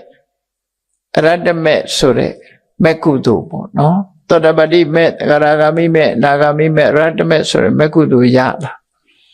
အဲ့ဒီမက္ကုသိုလ်ရလာပြီဆိုရင်အတိတဝိရာဂနိရောဓအဲ့ဒီတဏှာဟာနောက်ထပ်မလာတော့အစေးတွေအကုန်ချုပ်သွားတဏှာဆိုတဲ့တွေ့တာတဲ့အစေးဟာအဲ့ဒီနေရာမှာအဆုံးသတ်သွားတယ်တဏှာကိုလိုချင်စိတ်ကိုဖယ်ပလိုက်တယ်လို့ဆိုပါစို့ဖယ်လိုက်တဲ့အခါတဏှာချုပ်သွားလို့ရှိရင်တဏှာနိရောဓဥပါဒနာနိရောဓဆွဲလန်းမှုလည်းချုပ်သွားလိုချင်စိတ်မရှိဘူးဆိုရင်ဆွဲလန်းစိတ်လည်းမရှိတော့မလိုချင်တော့ဘူးဆိုဘယ်သူမှမဆွဲဘူးလေလိုချင်နေတော့စိတ်ထဲမှာဆွဲနေတာပဲသိချာမလိုချင်တော့ဘူးဆိုတာနဲ့ဆွဲတာမရှိတော့ဟုတ်ပြီတဏှာနိရောဓဥပါဒနာနိရောဓဥပါဒံချုပ်သွားရင်ဥပါဒနာနိရောဓဘဝနိရောဓလိုချင်စိတ်နဲ့တွေ့တာစိတ်ဆွဲလန်းစိတ်မရှိတော့ဘူးဆိုလို့ရှိရင်ရအောင်ကြိုးစားမှုလည်းမလာတော့ဘူးဘဝနိရောဓဇာတိနိရောဓမကြိုးစားသည့်အတွက်ကြောင့်ဘဝဆိုတဲ့ကံတရားတွေချုပ်ငိမ့်သွားလို့ရှိရင်ဇာတိနိရောဓမွေးဖွားခြင်းဆိုတာမဖြစ်လာတော့ဘူးအေးမွေးဖွားခြင်းမှမဖြစ်ဘူးဆိုရင်ဇာတိချုပ်လို့ရှိရင်ဇာတိနိရောဓသရမရဏအိုရတာလည်းမရှိဘူးသိရတာလည်းမရှိဘူးမွေးပေါ်မမွေးတာအဲ့တော့ဒါရင်လားဆိုမဟုတ်ဘူးမမွေးတဲ့လူတယောက်အတွက်တောကဖြစ်စရာလည်းမရှိဘူးပရိဒေဝငိုစရာလည်းမရှိတော့ဘူးဒုက္ခကိုယ်ဆင်းရဲစရာလည်းမရှိဘူးဒေါမနတစိတ်ညစ်စရာလည်းမရှိဘူးဥပါယတစိတ်ပင်ပန်းစရာလည်းမရှိဘူးအဲ့ဒီနီးနဲ့ဆင်းရဲဒုက္ခမှန်သမျှဟာဆုံးသတ်သွားတယ်လို့ဟောနိဗ္ဗာန်ရဲ့ထွက်ပေါက်ကိုအဲ့ဒီနေရာမှာပြနော်တဏှာကိုချုပ်ဖို့ကြိုးစားဖတ်တာတို့ဝေဒနာတို့ကပယ်ရမယ့်တရားတွေမဟုတ်ဘူး ဖတ်တာရဲ့သဘောကိုသေချာသိအောင်ဝေဒနာရဲ့သဘောကိုသေချာသိလိုက်ဝေဒနာကိုကမ္မထရှုလိုက်တာနဲ့တပြိုင်နက်ဖြစ်ပေါ်လာတဲ့တဏှာရှေ့မတိုးအောင်ဖယ်ရှားပြလိုက်နိုင်တယ်ဒါပရိစ္ဆေသမုပ္ပါရဲ့ထွက်ပေါ်ဖယ်ပေါ်ဝေဒနာကိုရှုမှတ်ခြင်းအပြင်သို့မဟုတ်တဏှာကိုရှုမှတ်ခြင်းအပြင်ထိုတဏှာကိုဖြတ်တောက်လိုက်တယ်တဏှာပြတ်သွားပြီဆိုရင်ဥပါဒံမလာတော့ဘူးဥပါဒံမလာရင်ပဝါဆိုတဲ့ကံမလာဘူးကံမလာလို့ရှင်ဇာတိဆိုတဲ့မွေးဖွားခြင်းမလာဘူးသူမလာရင်စရာဗျာတိစရာမရဏဆိုမလာဘူးတောကစသည်မလာဘူးလို့တခုပြရင်ပြတ်သွားရောနော်အဲ့ဒီနည်းနဲ့ဒုက္ခတွေဟာအဆုံးသတ်သွားတာပါလို့ဒီဒေသနာတော်ကိုမြတ်စွာဘုရားကသူတစ်ပါးတဲ့ကိန်းအောင်ရာကနေထပြီးတော့ဘယ်သူကမှဟောတာမဟုတ်ပဲနဲ့စိတ်ထဲမှာလူတွေတခါတလေကြတော့တချင်းကြီးတတ်တယ်လေဘယ်သူမှပြောတော့မဟုတ်ပဲနဲ့ပြောနေတဲ့သဘောပေါ့မြတ်စွာဘုရားလည်းတရားနှလုံးသွင်းကနေပြီးဒါလေးကိုစာထဲမှာဓမ္မအတန်လေးကိုထုတ်ဖော်ပြီးတော့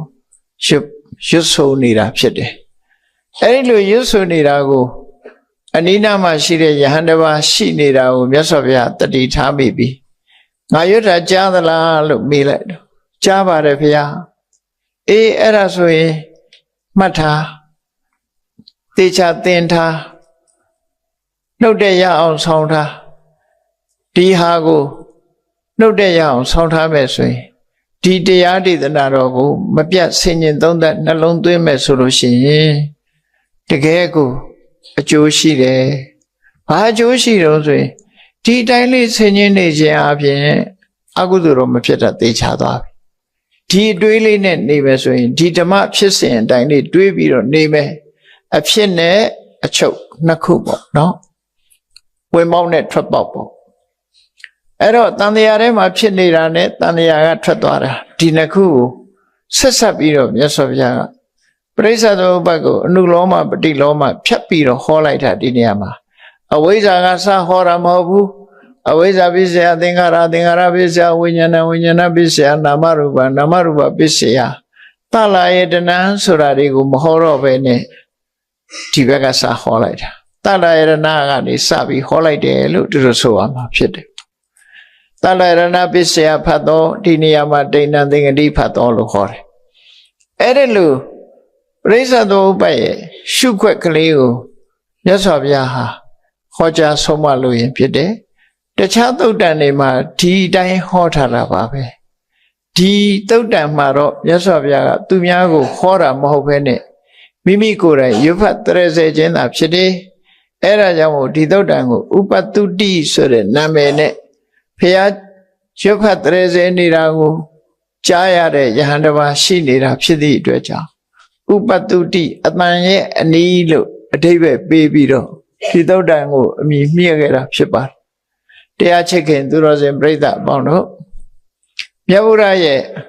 ဓမ္မအတန်ဟာနှုတ်တော်ကထုတ်ဖော်ပြီးတော့ဟောတာလဲဒီတရားမျိုးပဲကိုယ်တိုင်ကျင့်ကြံကြုတ်ကိုအထုတ်ဖို့လိုက်နာဖို့မြတ်စွာဘုရားတရားတွေရဲ့အကြိုက်စရိုက်ကိုလိုက်ပြီးတော့ဟောပေးတာလည်းပဲဒီသုတ်တန်ဒီလိုတရားမျိုးပဲဖြစ်တယ်ပေါ့ဝိပဿနာရှုဖို့ဒီအမြင်နဲ့အဆင်းအာယုံနားနဲ့အသံအာယုံနှာခေါင်းနဲ့အနံ့အာယုံလျှာနဲ့အရသာအာယုံကိုယ်ကာယနဲ့အထိတွေ့အာယုံနဲ့စိတ်နဲ့စိတ်ကူးကြံစေတဲ့အာယုံဒါတွေပေါင်းစပ်ပြီးတော့ဖြစ်ပေါ်လာတဲ့အခြေအနေတရားကိုမိမိတို့ကိုယ်တိုင်ဟာတဏှာတို့ဥပါဒဏ်တို့မဖြစ်အောင်ထိမ့်သိမ်းဆောက်ရှောက်ခြင်းဆိုတဲ့အလုပ်ဟာနိဗ္ဗာန်လမ်းကြောင်းဘက်ကိုသွားတဲ့အလုပ်ဖြစ်တယ်တရားပွဲမှာတရားသံလေးကိုကြားလိုက်တဲ့အခါမှာထိုတရားသံဟာဘဝဆက်ဆက်ကောင်းကျိုးချမ်းသာတွေကိုဖြစ်ပွားစေနိုင်ဓမ္မအတန်လို့ဆိုတဲ့အတိလေးတွေရှိအောင်တော့ဓမ္မအတိညာမရခြင်းနေအောင်ဓမ္မအတန်ရဲ့အေးချမ်းမှုဓမ္မအတန်ရဲ့စွမ်းဆောင်မှုနဲ့ဒီအတန်ကိုပဲနာယူလိုက်ရတဲ့အခါမှာကြားနာလိုက်ရတဲ့အခါမှာကြားလိုက်ရတဲ့အခါ ကောင်းကျိုးချမ်းသာတွေရတော့နိုင်တယ်ဆိုတာဟာမြတ်စွာဘုရားလက်ထက်ကတည်းကထင်ရှားရှိခဲ့တယ်။ဘာဖြစ်လို့လဲဆိုဓမ္မအတန်ဆိုတာဟာလောကမှာကြားခဲ့တဲ့အတန်တစ်ခုဖြစ်တယ်။ဓမ္မဆိုတာမှန်ကန်တဲ့သူတော်ကောင်းတွေရဲ့တရားသံကိုဆိုလိုတာ။သူတော်ကောင်းတွေရဲ့တရားသံဟာမေတ္တာကရုဏာမုဒိတာဥပေက္ခာဆိုတာလေးနဲ့လွှမ်းခြုံပြီးတော့ဆုံးမဟောကြားတဲ့တရားသံတွေဖြစ်သည့်အတွက်ကြောင့်ထိုတရားသံကိုကြားလိုက်ရတဲ့ပုဂ္ဂိုလ်တိုင်းရဲ့စိတ်နှလုံးဟာတည်ငါငြိမ်အေးမှုကိုရရှိသွားနိုင်တယ်။လူသားမပြောနဲ့တိရစ္ဆာန်သတ္တဝါတွေတောင်မှပဲဓမ္မအတန်ရဲ့အတိမ်အနက်အဓိပ္ပာယ်ကိုနားမလည်တော့လဲငြိမ်းချမ်းတဲ့အနေအားဖြင့်အာယုန်ထဲမှာစိတ်ကြည်နူးပြီးခိတ္တခဏမြအာယုံရတာဒီပင်ကောင်းကျိုးချမ်းသာတွေကိုဖြစ်ပွားစေတယ်ဆိုတာအာလူကြားဖို့ကြတဲ့ဖဏတဝတ္ထုလေးကတာရကအဖြစ်မှတ်သားထားကြအောင်ဖြစ်တယ်။ရသော်ဘုရားသခင်ကိုရောမြတ်ဟာစံပါမြို့ကက္ကရာဆိုတဲ့ရေကန်ကြီးအနီးမှာတပင်အောင်မှာထိုင်ရင်ကနေပြီးတရားနာပရိသတ်တွေကိုတရားဟောနေတယ်။ရသော်ဘုရားရဲ့ဓမ္မအတန်ဟာအဲ့ဒီပရိသတ်တွင်ပြန့်နှံ့နေတာဖြစ်တယ်။အဲ့ဒီဓမ္မအတန်ကိုလူတွေဟာတော့အတိပ္ပယ်နားလည်လို့နှစ်ချိုက်ဟောပြောတာရဲ့အတိပ္ပယ်ကိုနားလည်သိရှိကြတော့လေ။တိရစ္ဆာန်တွေကတော့ဒီအတန်ဟာအန္တရာယ်ကင်းတဲ့အတန်လို့တော့သိတယ်။သို့တော့အတိပ္ပယ်ကိုနားလည်နိုင်စွာမရှိကြတော့ဘူး။ဘာကြောင့်လဲလို့ဆိုရင်တိရစ္ဆာန်တွေမှာနားလည်နိုင်စွာမရှိဘူးလို့ဆိုတာဟာတတိကပေးတဲ့အသိဉာဏ်သူတို့မှမရှိဘူးပရိသေစိတ်နဲ့တွဲလာတဲ့အသိဉာဏ်ဟာသူတို့မရှိဘူးဒါကြောင့်အဟိတုကသူတို့ရဲ့ပရိသေစိတ်သည်အဟိအလောဘလည်းမပါဘူးအဒေါသလည်းမပါဘူးအမောဟလည်းမပါဘူးဆိုတဲ့အစွမ်းထက်တဲ့သဘာဝတရားတွေတစ်ခုမှမပါသည့်အတွက်ကြောင့်အဟိတုကလို့ခေါ်တယ်သူတို့ရဲ့တရေစိတ်ဟာအစစ်မမီတဲ့တရေစိတ်လို့ပြောလို့ရတယ်ပေါ့အစစ်မမီတဲ့တရေစိတ်ရှိတဲ့တရားဟာနားမလည်ဘူးတော့ဒီလိုပြောတာတော့မဟုတ်ဘူးအတိုင်းအတာတစ်ခုအထိတော့နားလဲလေးနဲ့တဲ့တရားထီအောင်တော့နားမလဲဟောသူတို့လည်းပဲတာမန်အပြင်ပြောမယ်ဆိုရင်သူတို့ကိုချင်းချောက်ထားလားသို့မဟုတ်သူတို့ရဲ့ရန်သူလားသူတို့ရဲ့မိတ်ဆွေလားမေတ္တာစကားလားဒေါသစကားလားအဲ့လောက်ကတော့သိတယ်ကြောင်လေးတွေခွေးကလေးတွေလူတွေနဲ့ယဉ်နှီးနေတဲ့အကောင်လေးတွေသိနေကြနော်သိနေကြအလံလန်ကြားတာနဲ့သိကြတယ်ဒါတွေကရှေးကပြန်ဆန်ကြဘူးတဲ့ဟာတခုရှိအိမ်တိန်ကခွေးကြီးကောင်မွေးထားရှိတယ်အဲ့လင်မယားနှစ်ယောက်ကလည်းခဏခဏရံဖြစ်တယ်ရံဖြစ်လို့ရှိရင်အိမ်မောကဝုန်းတိုင်းကြားတယ်ကြားပြီးရိုက်ခံရတာခွေးဖြစ်တယ်အဲ့တော့အိမ်မောကဝုန်းတိုင်းအတန်ကြားတိုင်းခွေးရလက်တာနော်အဲ့ဒါသူသိနေတယ်ဆိုအဓိပ္ပာယ်ရတယ်ငါတော့ရိုက်တော့မှာပဲဆိုပြီးဘာရလူဘာကြောင့်ရဖြစ်တယ်ဆိုတာတော့သူမသိဘူးဒါပေမဲ့ဒီလိုဝုန်းတိုင်းအော်သဟစ်တန်နေကြားပြီဆိုရင်သူ့စီရောက်တော့မှဆိုတာသိပြီးသူလက်တာအဲ့ဒါလို့တော့ခွေးရလည်းသိတယ်တိရစ္ဆာန်တွေမှာလည်းအဲ့ဒီအသိလေးရတော့ရှိတယ်သို့တော့စကလုံးရဲ့အဓိပ္ပာယ်ဘာကိုအကြောင်းပြုပြီးသူတို့ရံဖြစ်ကြတာလဲဒီရံဖြစ်မှုအတိမ်နဲ့ဟာဘယ်လောက်ရှိတယ်လဲဆိုတဲ့ဟာတွေတော့သူခွေမသိဘူးတရားဝါတွေဟာသိချသိတဲ့လောက်တော့သိအဟိတုကတရားဝါလို့ဆိုတာဟာသူတို့ရဲ့တရေစိတ်က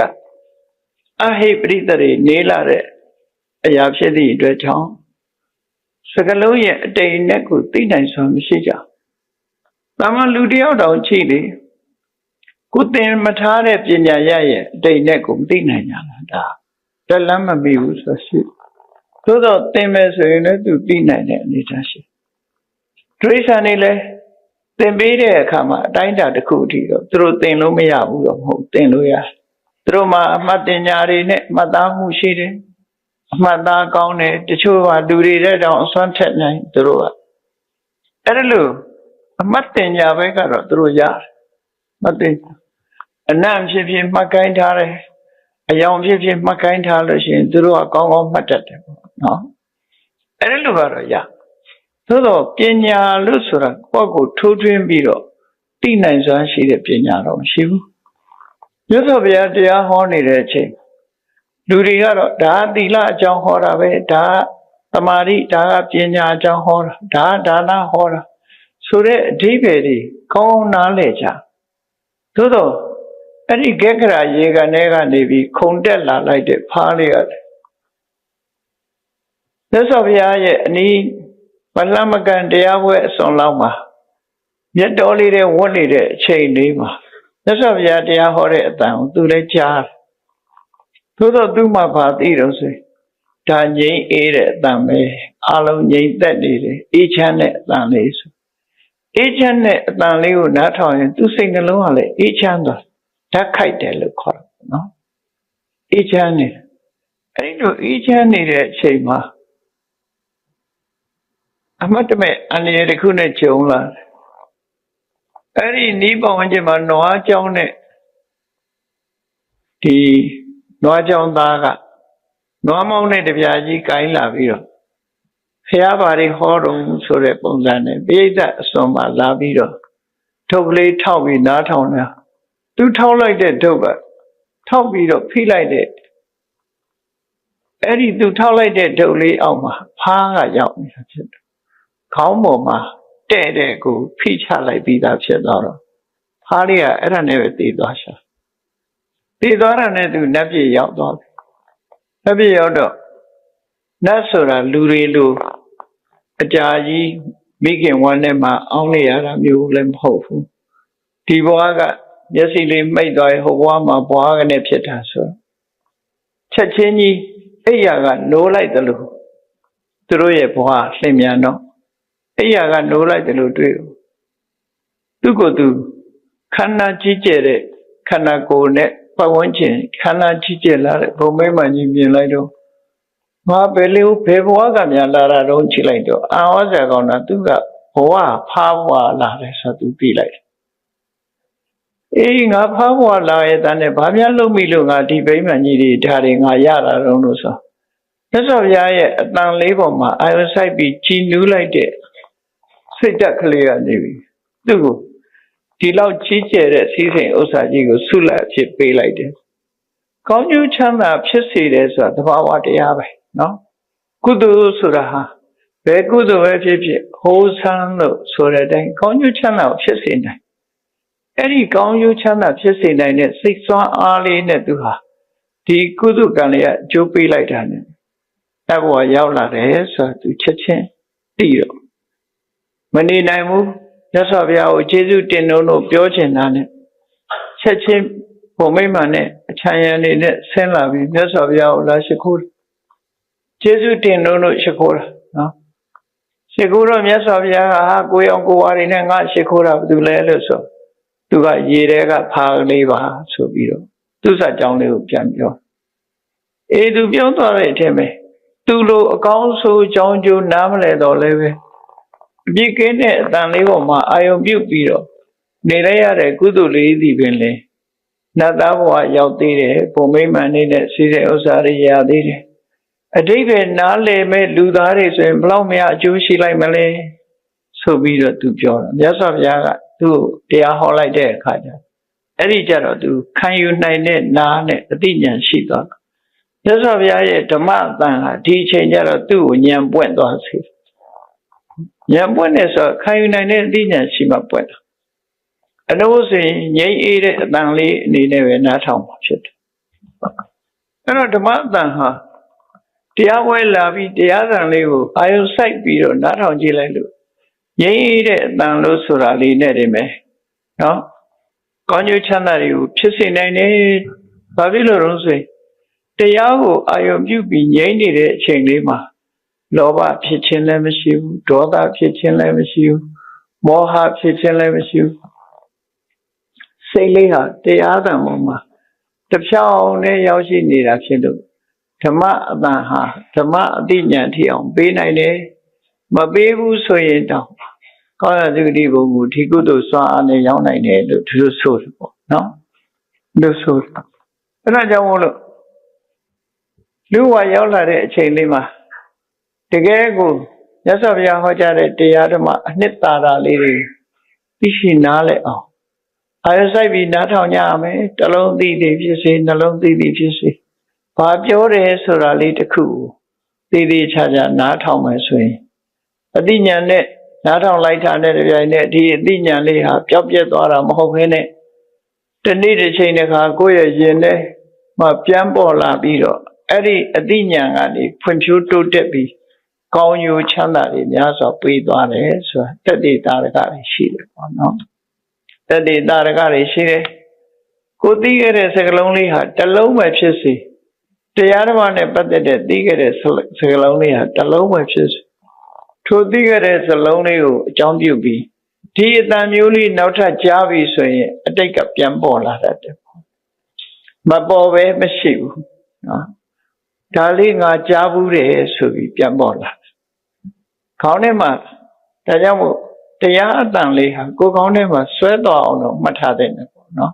တရားနာပြီးဆိုရင်တရားထဲမှာအကုန်လုံးမမှတ်မိတောင်အရေးကြီးတဲ့အချက်ကလေးတစ်ခုလို့ကိုယ်ကဆွဲတော်မှတ်ထားဖို့တော့အဲ့ဒီဆွဲတော်အောင်မှတ်ထားလိုက်မယ်ဆိုလို့ရှိရင်ဒီဓမ္မအသိဉာဏ်ကကိုယ့်ရဲ့ဘဝကြီးတစ်ခုလုံးပြောင်းလဲသွားနိုင်တဲ့အသိဉာဏ်မျိုးကိုရဖြစ်ပေါ်စေတယ်ဘဝဆိုတာကမတူညီကြဘူးဆိုပါတော့ပရိသေရီနဲ့ပြောမယ်ဆိုလို့ရှိရင်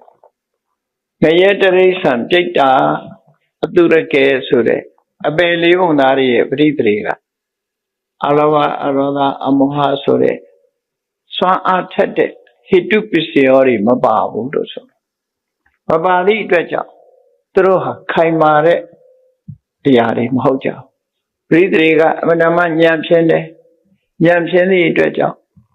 အစစ်မြင်တဲ့တရားကိုသိနိုင်စွာမရှိဘူးတာမန်တော့သိနိုင်ကြတယ်အစစ်မြင်တဲ့အရာကိုသိနိုင်သင်ကြားနိုင်မှုခက်ခဲတယ်နောက်တစ်ဖန်လူတွေမှာတောင်မှပဲဒွိဟိတ်ပုဂ္ဂိုလ်ဆိုတာရှိတယ်ဒွိဟိတ်ဆိုတာဒွိဟိတုကအလောဘတော့ရှိတယ်အဒေါသတော့ရှိတယ်ဒါပေမဲ့အမောဟဆိုတဲ့ပညာမပါဘူးပရိသေရီနေတဲ့အခါမှာဉာဏ်ဝိပယအသိဉာဏ်မပါတဲ့ပရိသေရီစိတ်နဲ့ပရိသေရီနေလာတဲ့လူတွေဟာတမန်အသိလောက်တော့သိနိုင်တယ်ထိုးထွင်းပြီးတော့မေဖို့နိဗ္ဗာန်ရနိုင်တော့ထီအောင်သူ့မှာအရည်ထင်မပြည့်ဘူးမသိနိုင်စွာမရှိဘူးခုနကတရားရီတဲ့တရိษံတရားရီတဲ့တော့ပို့ပြီးတော့သူကသိတယ်သို့တော့သူဉာဏ်ဟာထက်မြက်မှုလုံလောက်မှုမရှိသည့်အတွက်ကြောင့်ထက်မြက်တဲ့အသိဉာဏ်လုံလောက်မှုမရှိသည့်အတွက်ကြောင့်သူဟာသောတပန်ဖြစ်နိုင်တာသဂရကံဖြစ်နိုင်လောက်အောင်နာဂံဖြစ်နိုင်လောက်ဒီအရေးချင်းတွေသူမှမရှိဘူးလို့ဆိုနော်သင်လည်းပဲအဲ့ဒီအရေးချင်းတွေအောင်မရောက်ဘူးဉာဏ်တွေကမမြင်ဘူးလို့ပြောသင်လို့မရဘူးမဟုတ်ဘူးရတော့ရတယ်အစစ်မြင်တဲ့တရားကို तू မသိဘူးအတိုင်းတာတစ်ခုရတော့ तू သိတယ်ဒါဒွိဟိတ်ပုဂ္ဂိုလ်တိဟိတ်ပုဂ္ဂိုလ်ဆိုတဲ့ပုဂ္ဂိုလ်တွေကြတော့အလောဘအရောဓအမောဟဆိုတဲ့အတိညာဏ်မှာပါတယ်တရေစိတ်ကအတိညာဏ်တွေပါလာတဲ့အခါကျတော့ထက်မြက်တယ်နော်သင်္နာမသင်္နာတာထပင်ကိုဉာဏ်ကထက်မြက်တယ် intelligent ဉာဏ်ရှိတဲ့ပုဂ္ဂိုလ်ဖြစ်လာသူများပြောရုံနဲ့မဟုတ်ဘူးသူစဉ်းစားတတ်တဲ့အလေအထရှိလာအဲ့ဒီပုဂ္ဂိုလ်ကျတော့ဉာဏ်ထက်တော့တထွာပြတထောင်မြင်ဆိုတဲ့ပုဂ္ဂိုလ်မျိုးဖြစ်လာနည်းနည်းလေးပြောလိုက်ရင်သူကချက်ထွင်ပြီးတော့မြင်နိုင်စွမ်းရှိလာတယ်သူကိုယ်ပိုင်ဉာဏ်နဲ့လည်းစဉ်းစားနိုင်စွမ်းတွေရှိလာတယ်ဉာဏ်ချင်းကမတူဘူးပေါ့နော်ဉာဏ်ချင်းကမတူဘူးဒါကြောင့်မလို့အဲ့လိုဉာဏ်သွေးမြင်မာလာတဲ့ပုဂ္ဂိုလ်တိဟိတ်ပုဂ္ဂိုလ်လို့ခေါ်တယ်တိဟိတ်ပုဂ္ဂိုလ်ပရိသေရီထဲမှာပဲအသိဉာဏ်ပါလာအဲ့ဒီတိဟိတ်ပုဂ္ဂိုလ်ကြတော့ခုနကဓမ္မအတန်လေးကြားလိုက်တာနဲ့သူနဲ့အာယုစိုက်ပြီးတော့အဲ့ဒီတရားဓမ္မကိုအာယုစိုက်ပြီးနားထောင်လိုက်လို့ရှိရင်ဓမ္မဉာဏ်သူ့မှာအဆင်မြင့်မြင့်ဖြစ်သွားနိုင်တယ်သူလို့ဆို ဓမ္မအတန်မကြဘဲနဲ့ဓမ္မဉာဏ်ဖြစ်ဖို့ဆိုတော့အကုန်လုံးမဖြစ်နဲ့သူဟာအစစ်မြင့်တဲ့ဉာဏ်ဆိုပါစို့ရှင်သာရိပုတ္တရာမထေရမြတ်ဆိုရင်တရားမနာရခင်ကသူဟာသူအတွေးနဲ့သူလောကလူသားတွေဟာ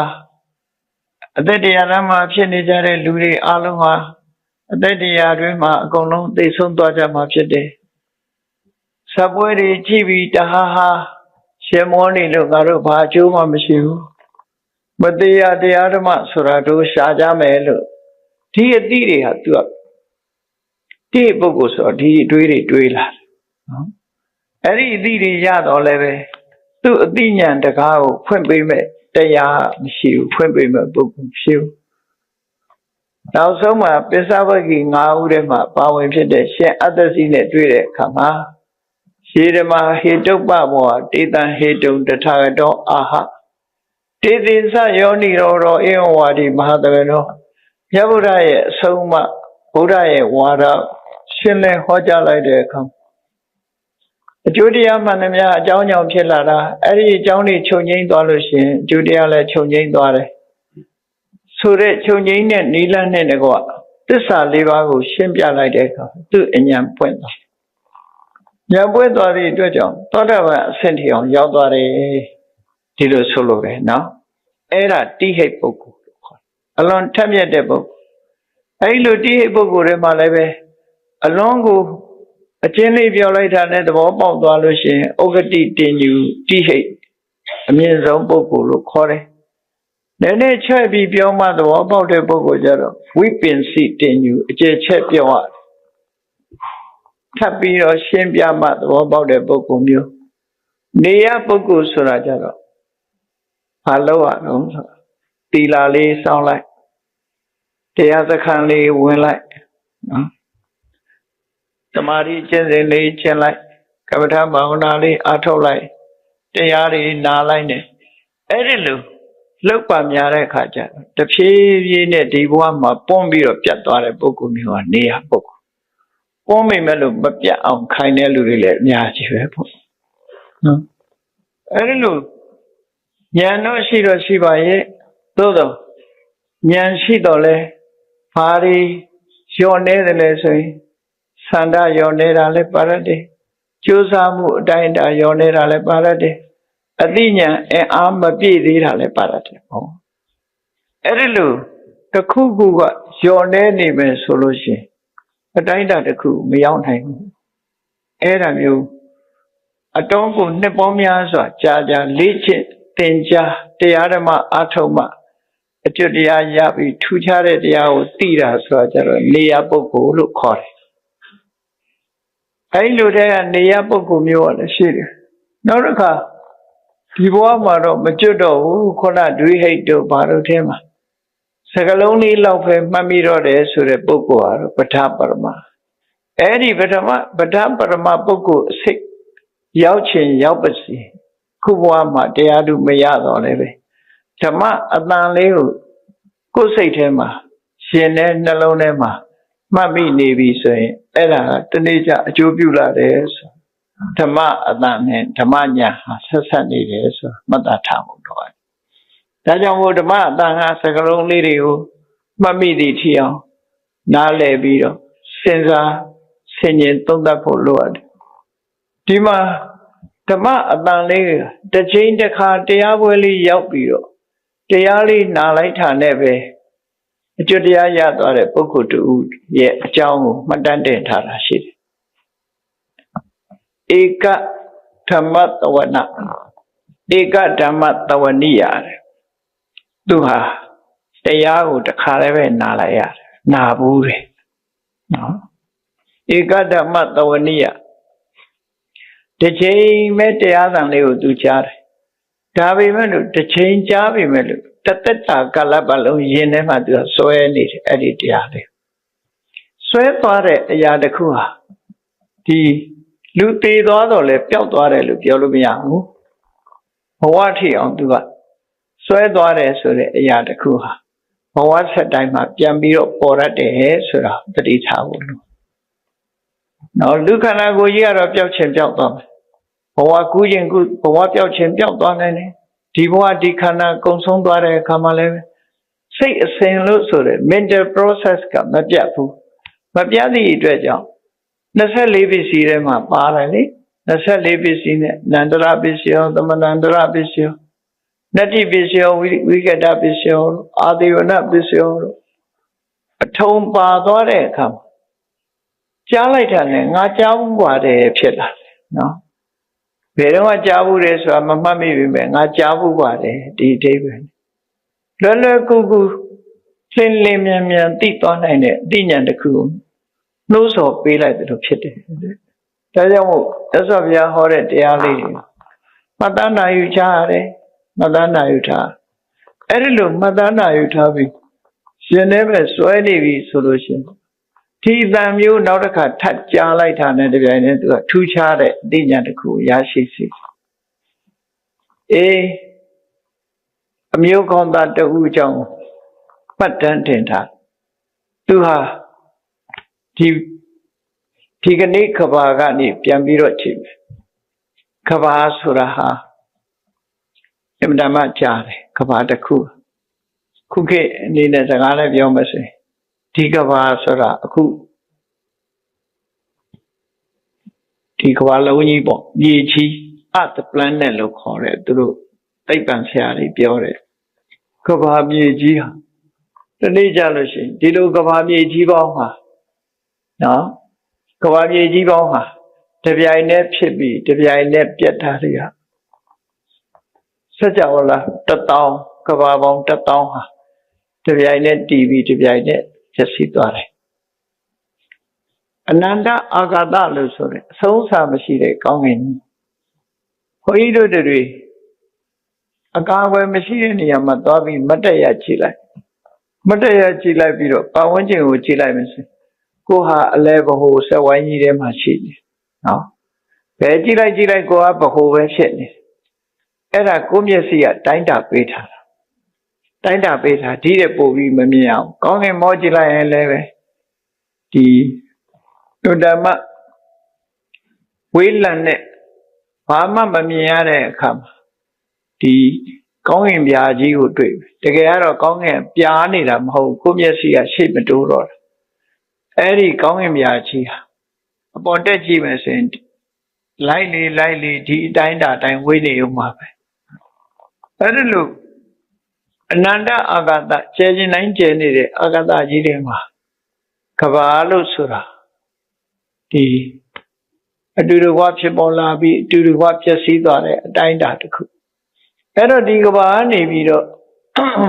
နောက်ပြန်ပြီးတော့ရေတွက်လိုက်လို့ရှိရင်ကဘာတသိန်းမြောက်လို့ဆိုလို့ရတယ်ပေါ့အဲ့ဒီကဘာတသိန်းမြောက်မှာအခုကဘာလိုကဘာမျိုးမှာပထမုဒ္ဒရာဆိုတဲ့မြတ်စွာဘုရားပွင့်တော်မူခဲ့အဲ့ဒီပထမုဒ္ဒရာမြတ်စွာဘုရားပွင့်တဲ့အချိန်မှာအခုလိုပဲဂေါရမဗုဒ္ဓပွင့်တော်မူတဲ့အချိန်မှာလူဖြစ်ကြတယ်လို့ပဲပထမုဒ္ဒရာဘုရားပွင့်တော်မူတဲ့အချိန်မှာလည်းပဲလူဖြစ်ကြတယ်ဘုရားမပွင့်တဲ့အခါမှာလည်းလူသားတွေဆိုတာတီးလာပြီဆိုတရားတွေကရောက်လာရည်ရှိရင်မြက်ကရောက်လာတယ်လို့ပဲကဘာကြီးတီးပြီးရင်တရားတွေရောက်လာကြလူတွေရှိတဲ့နေရာမှာလူသားတွေရောက်ရှိပြီးတော့လာကြအဲဒီတော့အမျိုးကောင်းသားတယောက်ဟာပထမုဒ္ဒရာမြတ်စွာဘုရားလက်ထက်မှာလူဖြစ်တော့မြတ်စွာဘုရားကဘုရားဆိုတာဟာမှန်တရားကိုဟောပြောပေးတာအဲ့ဒီဟောပြောပေးတဲ့အချိန်မှာ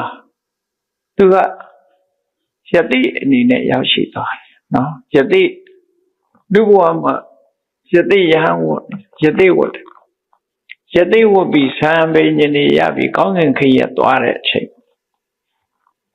အဲဒီလိုသူယတိဖြစ်ပြီးကောင်းကင်ယံကပြန်လာပြီးလာတဲ့အချိန်မှာပရိသတ်တွေနဲ့ပထမုဒ္ဒရာမြတ်စွာဘုရားကတရားဟောနေတာတဲ့အဲ့ဒါလေးကိုသူပြန်ပြောတဲ့စကားနဲ့ပြောမယ်ဆိုရင်ပထမုဒ္ဒရောနာမစီနောသဗ္ဗဓမ္မနာပါရခုဓမ္မအားလုံးကိုပါရခုမြောက်သိတော်မူတဲ့ပထမုဒ္ဒရာဆိုရယ်မြတ်စွာဘုရားဟာစတုသစ္ဆံပကသင်တော် အမှန်တရား၄ချက်ကိုရှင်းလင်းဟောကြားနေတယ်တဲ့ရှင်းလင်းဟောကြားပြီးတန္တာရိတိသဒေဝကံတန္တာရိတိဘဟုဇနံတရားများကိုသစ္စာလေးပါးရှင်းပြပြီးတော့တဏှာဝကလွတ်ကင်းအောင်အသိဉာဏ်တွေကိုဖွင့်ပေးနေတယ်လို့သူတို့ဆိုတယ်နော်အဲ့တော့ဘုရားဘာသာတွေကိုးကွယ်တဲ့ဘုရားကဒီကဲတင်နေဆိုတာဟာတကူနဲ့ကဲတင်တာမဟုတ်အသိဉာဏ်ပေးပြီးအဲ့ဒီပုဂ္ဂိုလ်ရဲ့အသိဉာဏ်စွမ်းအားနဲ့လွတ်မြောက်ခြင်းသာလည်းဖြစ်တယ်သူတို့ဆိုလို့ဒါဖြင့်တကူနဲ့ကဲလို့ရလားဘယ်ရမှာတကူနဲ့ကဲလို့မရတာမရတာတွေအများကြီးသိတဲ့ပုဂ္ဂိုလ်မသိအောင်လုပ်လို့မရဘူးအိုးတဲ့ပုဂ္ဂိုလ်မအိုးအောင်လုပ်လို့မရနာတဲ့ပုဂ္ဂိုလ်တွေမနာအောင်လုပ်လို့မရဝိဉ္ဇနာချင်းသိချင်းဘဝတစ်ခုရလာအောင်ဖန်တီးပေးလို့မရဘူးသို့တော့တကူရှင်တွေကလုံနိုင်တယ်လို့ယုံနေတာတချို့ပုဂ္ဂိုလ်တွေကတကူရှင်ကလုံနိုင်တယ်လို့ယုံနေတာတကယ်ကတော့လုံနိုင်စွာမရှိဘူးလက်တွေ့လည်းမရှိဘူးပေါ့အဲ့တော့ပရိမုဒ္ဒရာမြတ်စွာဘုရားဟာပိဋက၄ပါးရဲ့အလယ်မှာသစ္စာတရားကိုဟောပြောဆုံးမနေသစ္စာတရားအမှန်တရားကိုသိအောင်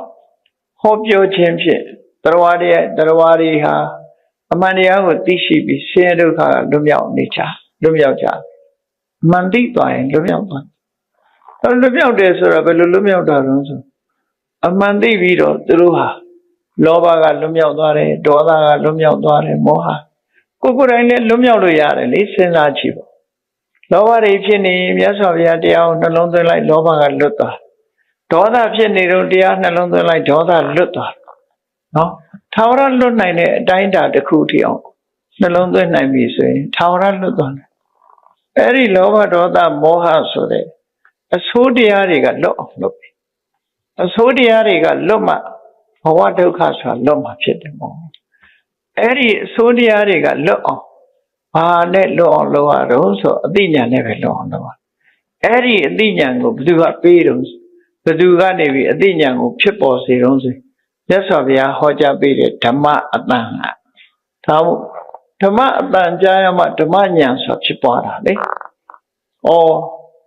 ဒီလိုပါလားဆိုတာဓမ္မအတန်ကြားပြီးတော့မှဖြစ်ပေါ်နိုင်ဒါကြောင့်မို့အဲ့ဒီမျိုးကောင်းသားဟာသူကကောင်းကင်ယံကနေပြီးတော့ဇံဝိညာဉ်နဲ့လာခဲ့တယ်မြတ်စွာဘုရားကပရိသတ်တွေနဲ့တရားဟောနေတာကိုအဲ့ဒီပုံကသူကြော်ဖြတ်ဖို့ကြိုးစားတယ်ကြော်လို့မရဘူးသူရှိကတောင်ကြီးကာစီးသလိုဖြစ်ပြီးတော့သူဟာကောင်းကင်ယံကမြေကြီးပေါ်ကိုဆင်းသက်လာခဲ့တယ်ဆင်းသက်လာခဲ့ရတယ်အဲ့ဒါလို့ဘုရားရဲ့အပေါ်သူကြော်သွားလို့မရဘူးဆင်းသက်လာခဲ့ပြီးတော့မြတ်စွာဘုရားတရားဟောတဲ့အတန်လေးကိုသူကြားလိုက်ရတယ်ပေါ့အဲ့ဒီကြားလိုက်တဲ့အချိန်လေးရလည်းပဲရင်ထဲနှလုံးထဲမှာဆွဲသွားတဲ့အတန်မြတ်စွာဘုရားဟောတဲ့အတန်ဩရောဟန္တောအန္တလိခကောင်းကင်ဘုံကြီးကသူဆင်းလာခဲ့ပြီးတော့တဲ့တတ္ထမတ္တောတိတတ္ထုနောဘုရားဗုဒ္ဓရာမြတ်စွာဘုရားရဲ့အတန်တော်နဲ့ဖြီလင်းပြတ်သားလာတဲ့အတန်တော်နဲ့ဟောနေတဲ့တရားကိုသူဟာနားဆက်ဆက်ကြားလိုက်ရတယ်ပေါ့ကြားလိုက်တဲ့အခါသူကဘလို့မှတ်တမ်းတင်ထားတော့ဆိုဘာဟောလဲဆိုမြတ်စွာဘုရားတရေနရစနီယေနတဝနီယေနဝက္ခုနာမြတ်စွာဘုရားရဲ့အတန်ဟာဆက်ဆောင်မှုတွေအများကြီးရှိတယ်နော်ဆက်ဆောင်မှုတွေအများကြီးရှိရစနီယတဲ့အတန်ကြားလိုက်လို့ရှိရင်နားထောင်တဲ့ပုဂ္ဂိုလ်ဟာဆွဲမဲ့သွားတယ်ဆိုစဉ်းစားကြည့်လေတခုနဲ့တင်စားပြောမယ်ဆိုကြီးကန်းတန်ကြားရင်တော့အမြင့်ကကောင်းကလည်းပဲဩသံလေးကြားရင်လူတွေဟာနားထောင်ခြင်းဒီလိုပေါ့ตายရတဲ့အတန်ဆိုရင်ထပ်နားထောင်ခြင်းမตายရတဲ့အတန်ဆိုမကြားကြဘူးလေตายရတဲ့အတန်ဆိုအဲ့ဒါမျိုးကိုပြောတာရစနီယဆွဆောင်မှုရှိတယ်မြတ်စွာဘုရားအတန်ဆွဆောင်မှုရှိတယ်အတန်ကကြည်နူးဝဲကောင်းတယ်တဝနီယနားထောင်ခြင်းစရာဖြစ်တယ်ဝက္ခုตายရတယ်ဆိုတဲ့အဲ့ဒါဟောနေတာဘာဟောနေတာတုံးလို့ဆိုမြတ်စွာဘုရားအနိစ္စတံကထင်တတ်တာဘဝကြီးကဘာမှမမြဲဘူးထာဝရပြောင်းနေတာဆိုတာကိုဟောနေတာတခြားဟာမဟော Alo, ever changing, pay Yamaya. For you to the Kuba Kopianji. Gangeliani, Tanedani, Nanedadi Gila, ever changing. Yet Nila, pay Yamaro. Tuanida. Tuanida. Meduriana, Tuanida, Jibele, Kolo like this. Nengas, so shui do low like this. No? I think other people shui do low like that. Ari Yaduri, Namelona, Yellow Yala, so yellow me. Tuanid. Tuani and the Konga Chula, Tuaria, Joe, Peria, don't. What do you, Dora Mota, Kuma Side, Nupio Muri, Alam, Chessy Dora. Pane Duros with me, Tommy, Togu, Londore, Midi, Toji, Tolong, Chessy Dora, Lue, Luria, Namashide, Sarami Hale. Pari Piasi Dorado, Allah Pari cum Piasido. No, Louis Piasidora, Allah Mandamia, Louis Piasidore, Didua Janita, Yopia Simia Janite, allow Chore, Louis Payton Janite, Doju Janite, Era, Saraga Piasidora, the Bior. No, but we done it, do one done. The Chainoa Chove, Lave, Ludagaji at it. Social Menimiji, watch it. Meiji, watch it. No, Allah Meru Paro. That she said, the color of the that she said, you allow your daughters to watch it. At that say, you allow it, don't change it like. Kuku and living and a yata pone, coupon, change it. Miyaji Quachada. Elo ever changing tower up young needed Yaji Mamieru Surago. That's of Yaha. Tea a day say video. A coupia nidarigo, nearly tea. Mamiere the body arigo. Shinling Hoja nidare. Anisa dan Katin Dada. Dini wa okahe. Dada. Mamieru Sure. Tari Tinkara Anisa Sorali the cook do call him a swear. How day, a yaka they have young. See Logra than Neji Twella. Did I yet not movu? Wind of yan. Gonging a large twella, wind of yan. Peroma Tower, she need at the Kumamshu. A go no ha. Just see some show move back or left you to our H. Belu. Sure, Anissa the body ago. Just have ya, Shimpia need out do. Kaunema sway, Mammy Dore, Tilo Solore, no? Anisa, Tenya, Mogasha, Agamati, Mamatama.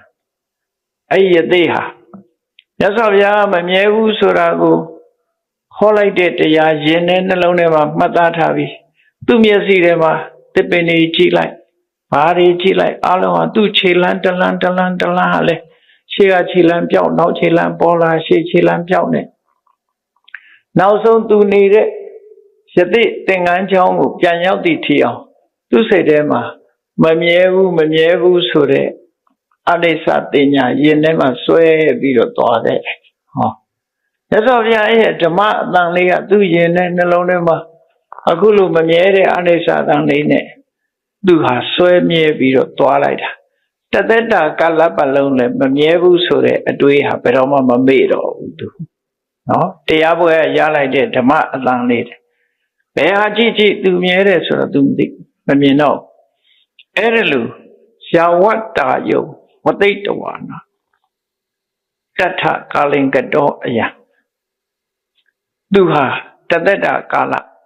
Shadiva one, need time be a big consondore come hard. Sarimi Wutta Manami Tatamatawan Tare. The Chainonga Padumodra Yasavia Honey, Mamievu Suraliu, Topido, Maya. They can Nimale, Maya, Hote. Now you know a gong a Monduanida, Mamievu. Now you know a Nubure and Arishide, Kuayare Leni Vita Mamiera.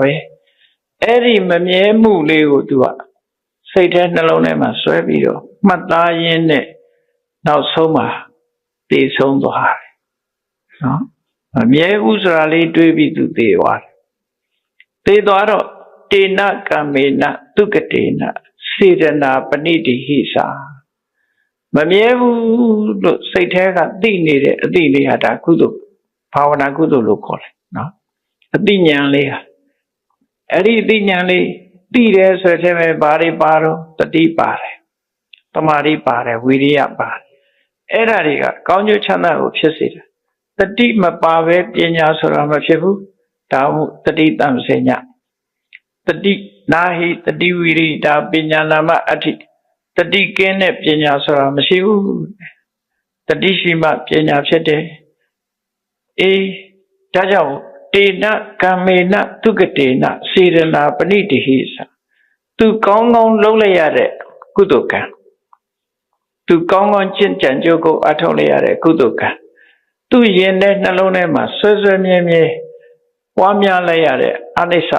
တင်ညာလို့တို့ဆိုလို့စေရနာပဏိတိဟိသစေရနာတွေစိတ်ကောင်းထားမှုတွေအဲ့ဒါတွေကဇဟိတ်အဲ့ဒီကံရဲ့စွမ်းအားကြောင့်ဇဟိတောမနုတန်တေဟံလူဘဝကိုဆွန့်ခွာသွားပြီးတဲ့အခါမှာတာဝရိန္ဒမကိစ္စံတာဝရိန္ဒနတ်ပြည်ကိုသူရောက်သွားတယ်နတ်ဖြစ်တယ်လို့ဆိုလို့နော်သူလုပ်တဲ့ကုသိုလ်ကံမှုတွေရဲ့စွမ်းအားကြောင့်နတ်ဖြစ်သွားတယ်တစ်ချိန်တစ်ခါတရားနာရာကနေယင်တဲ့နှလုံးနဲ့ဆွဲသွားပြီးသူဟာနောက်ဆုံးမှနတ်ဖြစ်သွားတယ်အဲ့ဒီမှာသူမှတ်မိတာတွေကိုပြန်ပြောတော့အနုဘောမိတကံပုံညာဒုက္ခိတောဟံဘဝဘဝေသူလုပ်ခဲ့တဲ့ကုသိုလ်ကောင်းမှုတွေသူအမြဲတမ်းမှတ်ရတယ်အမှတ်ရပြီးတော့အဲ့ဒီကုသိုလ်ကောင်းမှုတွေကိုသူအမြဲတမ်းစိတ်ထဲမှာကျင့်တတ်တယ်ဒုက္ခိတောဟံဘဝဘဝေအဲ့ဒီကျင့်တတ်မှုစွမ်းအားနဲ့ပဲဘဝဘယ်ဘဝဖြစ်တဲ့မြတ်ဘဝတွေမှာသူဟာစိတ်ချမ်းသာမှုကိုချမ်းသာမှုနဲ့တွေ့အနုတ္တရာမိတံတင်ညာတံတရံတော့ဘဝဘဝေဘယ်ဘဝရောက်သူဟာမမြဲဘူးဆိုတာလေးကိုသူအမှတ်ရနေတယ်တဲ့မမြဲဘူးဆိုတာလေးကိုသူခေါင်းထဲမှာဆွဲနေတယ်နော်နကောတိပฏิဝေစာမိနိဗ္ဗာန်အစ္စုတံပဒံဒါပေမဲ့လို့နိဗ္ဗာန်ဆိုတဲ့တရားကိုတော့ဆုံးသတ်ထိအောင်သူမျက်မှောက်ပြုနိုင်စွာမရှိဘူးတဲ့ဒီမမြဲဘူးဆိုတဲ့ဟာကိုတော့သူဆွဲဆွဲမြဲမြဲနားလည်သဘောပေါက်နေတယ်ဖြစ်နေရဘွားနော်အဲ့ဒီလိုနဲ့ဂေါရမမြတ်စွာဘုရားပွင့်လာတဲ့အခါမှာလူပြည်ပြန်ရောက်လာတယ်အချိန်နဲ့တိုက်ဆိုင်မှုတွေပြန်ဖြစ်လာတယ်အပြန်ဖြစ်လာတဲ့အချိန်မှာဒီသူတို့အိမ်ကိုကြွလာတဲ့ရဟန်းတော်တစ်ပါးမထေရကြီးတစ်ပါးအိမ်ကြွလာသူ့အဖေအိမ်သူတို့အိမ်ကြွလာအဲ့ဒီမှာကြွလာတော့ဒီစချတရားဟောလို့တာပေါ့အဲ့ဒီအိမ်မှာသောနေပါရီကကုသကောင်းမှုလုပ်ရင်ကနေပြီးတော့အဲ့ဒီမထေရမြတ်ကြီးကတရားဟောတယ်တရားဟောတဲ့အခါမှာလဲတိုက်ဆိုင်အနိစ္စအကြောင်းဟောတယ်တော့နော်ဗမာပြည်မှာလည်းအနိစ္စဆရာတော်ဆိုတာရှိတယ်လေအနိစ္စအကြောင်းတိုက်ဆိုင်သူဟောလိုက်အဲ့မှာဣတုကေဟေနိတိဒိဋ္ဌဝါသမနောဘာဝိတိန္ဒရိယောတကယ်ကိုတတ္တဝိရိယတတိသမารိပညာလို့ဆိုရဲအိန္ဒိရီတွေကိုပြဝဝစင်တမ်းမြင့်အောင်ကိုယ်တဏ္ဍမှာတိုးမြင့်ထားတဲ့ယဟန်တော်တစ်ပါးဟာဒီလိုဆိုတယ်ဘာဝိတအိန္ဒရိယတရားလည်းပဲထိတ်ဆုံးရအောင်ဝိရိယတတိသမာဓိပညာဓာတ်တွေထိတ်ဆုံးရအောင်တိုးတက်ပွားများအောင်ကြိုးစားထားတဲ့ယဟန္တာမထေရမြတ်တစ်ပါးလို့ဆိုလိုတယ်ကထံသပရိတိပင်တော်အနိစ္စတမုဒ္ဒဟသူကသူ့ရဲ့ဖခင်အိမ်မှာတရားဟောတဲ့အခါမှာအနိစ္စသဘောတရားကိုရှင်းလင်းပြီးတော့ဟောကြားနေတယ်တဲ့ရှင်းလင်းပြီးတော့ဟောကြားလိုက်တယ်အနိစ္စဝတ္တသင်္ခါရဆိုတာအကြောင်းတရားတွေကဖန်တီးထားတဲ့အကြောင်းတရားတွေကစုပေါင်းလှုပ်ဆောင်ထားတဲ့အရာတွေကိုသင်္ခါရလို့ အကြောင်းတရားတွေကပေါင်းစပ်ထားတယ်ဆိုတဲ့သဘောတရားဟာမြင်မြင်သမျှသစ်ပင်တွေကအစလူတွေရဲ့တဏ္ဍာမှာရှိတဲ့အရာတွေပဲဖြစ်ဖြစ်အလုံးဟာတစ်ခုတည်းသောအကြောင်းကြောင့်ဖြစ်နေကြတာမဟုတ်ဘူးပေါင်းစပ်ထားတဲ့အကြောင်းတရားတွေကစုပေါင်းထားလို့ဒီလိုဖြစ်အခုအလင်းရောင်ရနေသေးတာဒီပဲလင်ဒီအလင်းရောင်ကိုဘာတွေကပေါင်းစပ်ထားတော့ဆိုဟိုးလျှက်စစ်ဓာတ်အားတွေရဲ့အဲ့ဒီလျှက်စစ်ဓာတ်အားတွေစီးသွားဖို့ဝါယာကြိုးတွေရဲ့နော်အဲ့ဒီလျှက်စစ်ဓာတ်အားတွေစီးဝင်လာတဲ့အခါမှာအလင်းရောင်ကိုပေးနိုင်တာဖန်ကြောင်းတို့မီးသီးတို့ပေါ့အဲ့ဒါတွေဟာအကုန်ပေါင်းစပ်ထားလို့ဒီအလင်းကလေးဖြစ်နေတာဒီအလင်းလေးဟာအဲ့ဒီပေါင်းစပ်ထားတဲ့အရာတွေကနေထုတ်ထားတဲ့အလင်းလေးပဲဖြစ်တယ်ဝါကြိုးပြတ်သွားမယ်နော်မီးသီးပေါက်ကွဲသွားမယ်ဆိုရင်အလင်းရောင်မှာပျောက်သွားမှာပဲဒါသင်္ခါရဆိုတာပေါင်းစပ်ပြီးတော့လှုပ်ထားတဲ့အရာတစ်ခုဖြစ်တယ်အဲ့ဒီပေါင်းစပ်ထားတဲ့လှုပ်ထားတဲ့အရာတစ်ခုဟာဘယ်တော့မှအမြဲမတည်ဘူးလို့ပြောတယ်နော်ပန်းမွင့်လေးတွေဆိုအခုလို့တည်တည်ငြိမ်ငြိမ်နဲ့ပန်းမွင့်လေးတွေမှာအလှဆင်ထားလို့ရတယ်ဆိုတာသူ့ကိုထောက်ပံ့ထားတဲ့အရာတွေရှိတယ်ပေါင်းစပ်ထားလို့ဒီလိုဖြစ်တယ်ပေါင်းစပ်ထားတာတွေတခုမှမရှိရင်အကုန်လုံးပြိုကွဲပြတ်ပြိုကျပျက်စီးသွားမှာဖြစ်တယ်အဲ့တော့သင်္ခါရဆိုတာကံစိတ်ဥဒုအာဟာရနဲ့အခြားအကြောင်းတရားတွေပေါင်းစပ်ထားလို့ဖြစ်ပေါ်လာတဲ့အရာတစ်ခုဟာအနိစ္စဘယ်တော့မှအမြဲဘူး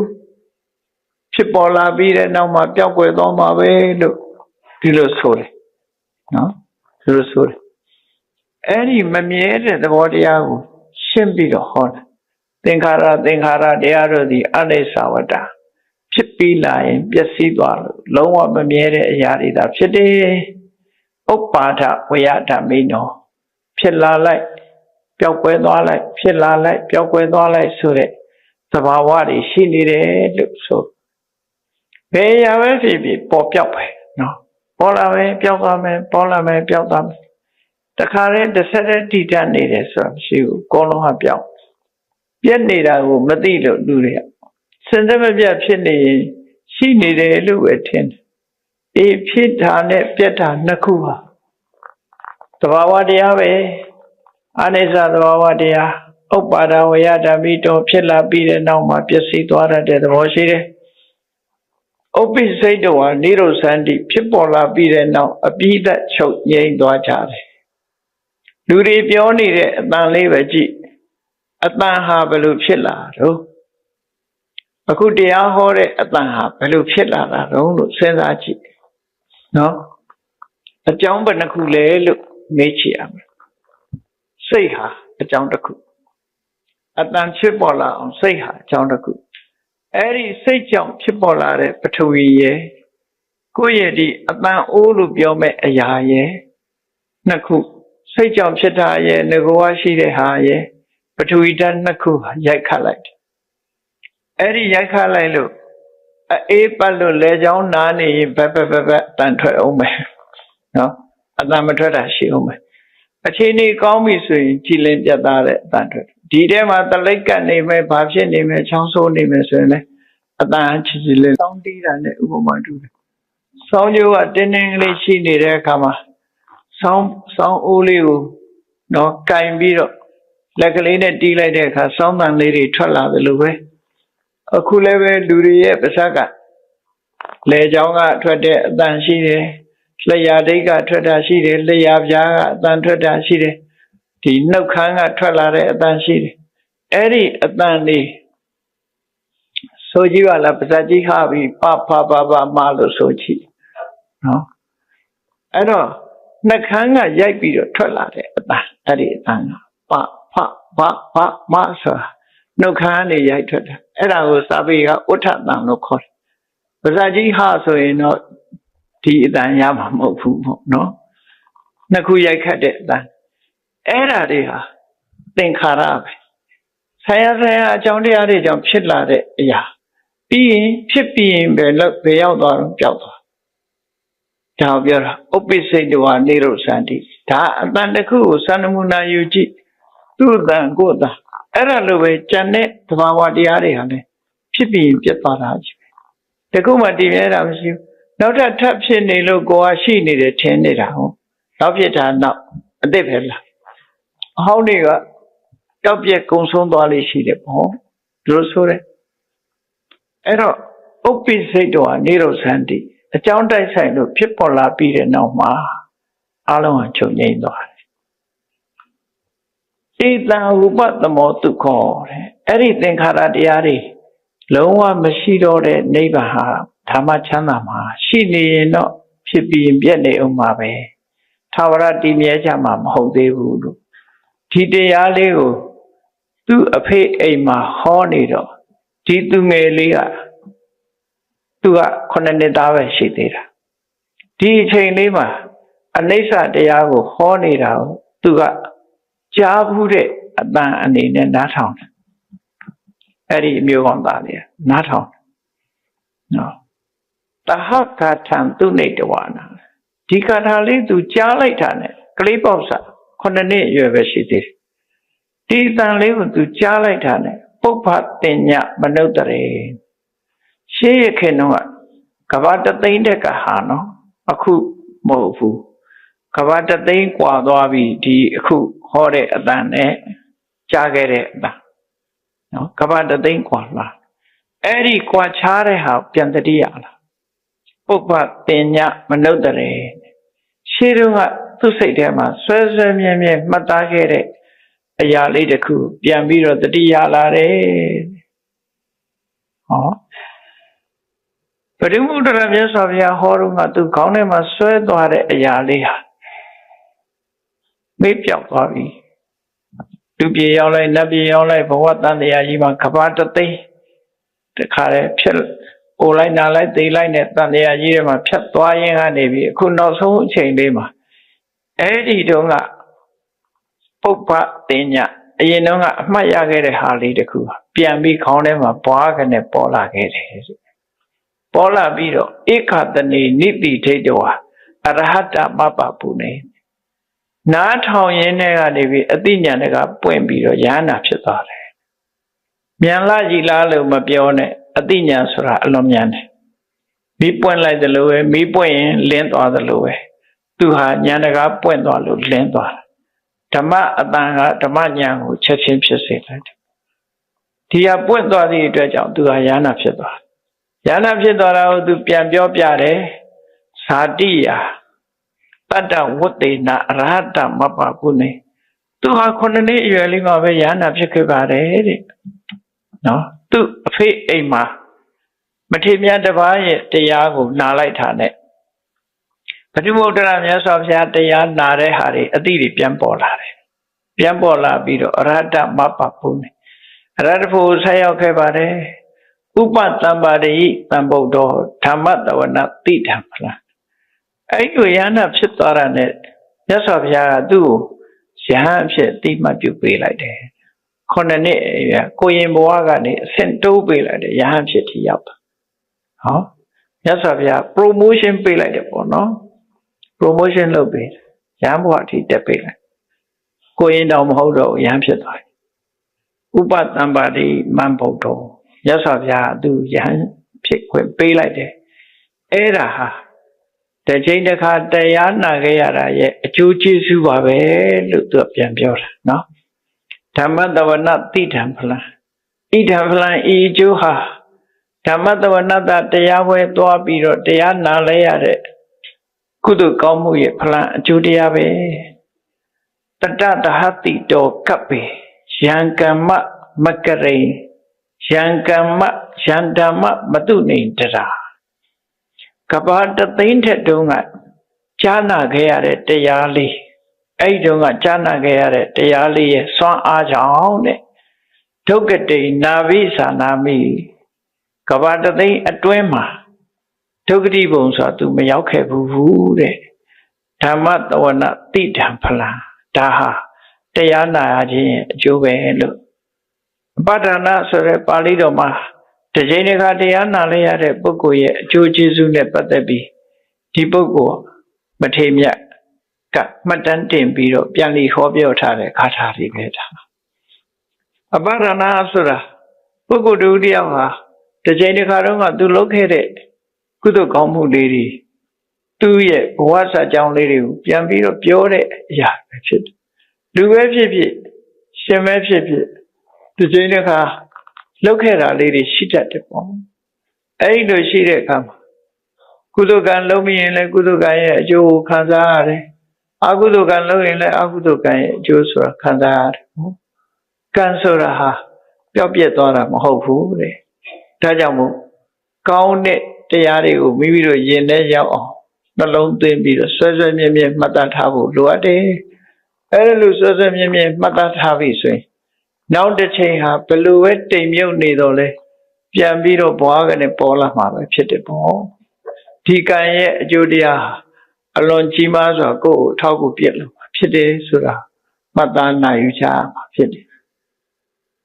ရသော်ဘုရားသခင်ကိုရောမြတ်ရဲ့အဆုံးအမတော်အတိုင်းအလုံးလိုက်နာကျင့်သုံးကြမယ်ဆိုလို့ရှိရင်ကောင်းတဲ့စိတ်နေသဘောထားတွေဒီချိန်ဒီခါကိုယ်တဏ္ဍာမှာ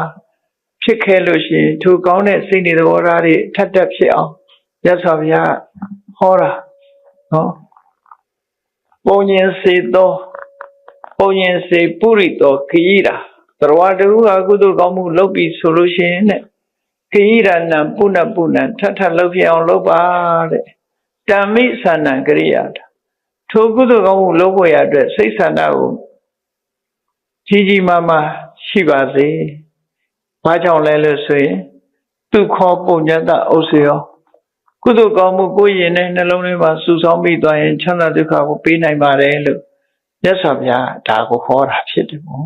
။အပြန်အလှန်ကလည်းပဲပြန်ကြည့်ရအောင်မယ်။ပပံစေပုရိသောခရီးတာနန္နံခရီးတာပုဏ္ဏပုဏ္ဏမဟုတ်တာလို့ရင်တော့လေမဟုတ်တာလုံးပြီးပြီဆိုရင်ထပ်မလုံးမိပါစေနဲ့လှုပ်ချင်တဲ့ဆန္ဒတွေလည်းကိုယ်တဏ္ဍာမှာမဖြစ်ပါစေနဲ့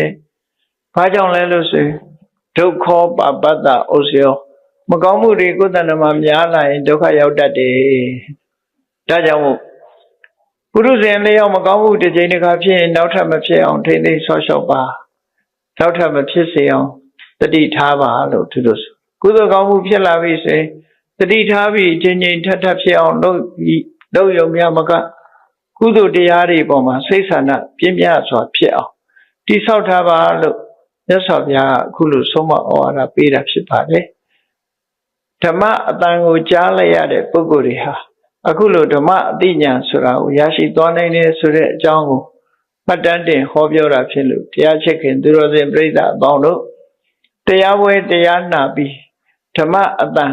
ဓမ္မအတန်ရထားလို့ရှိရင်ဓမ္မအသိဉာဏ်ကိုလည်းရအောင်ကိုယ်တဏ္ဍာမှာကြိုးစားအထောက်ကြမှာဖြစ်တယ်လို့ကိုယ်စီတတိထားပြီး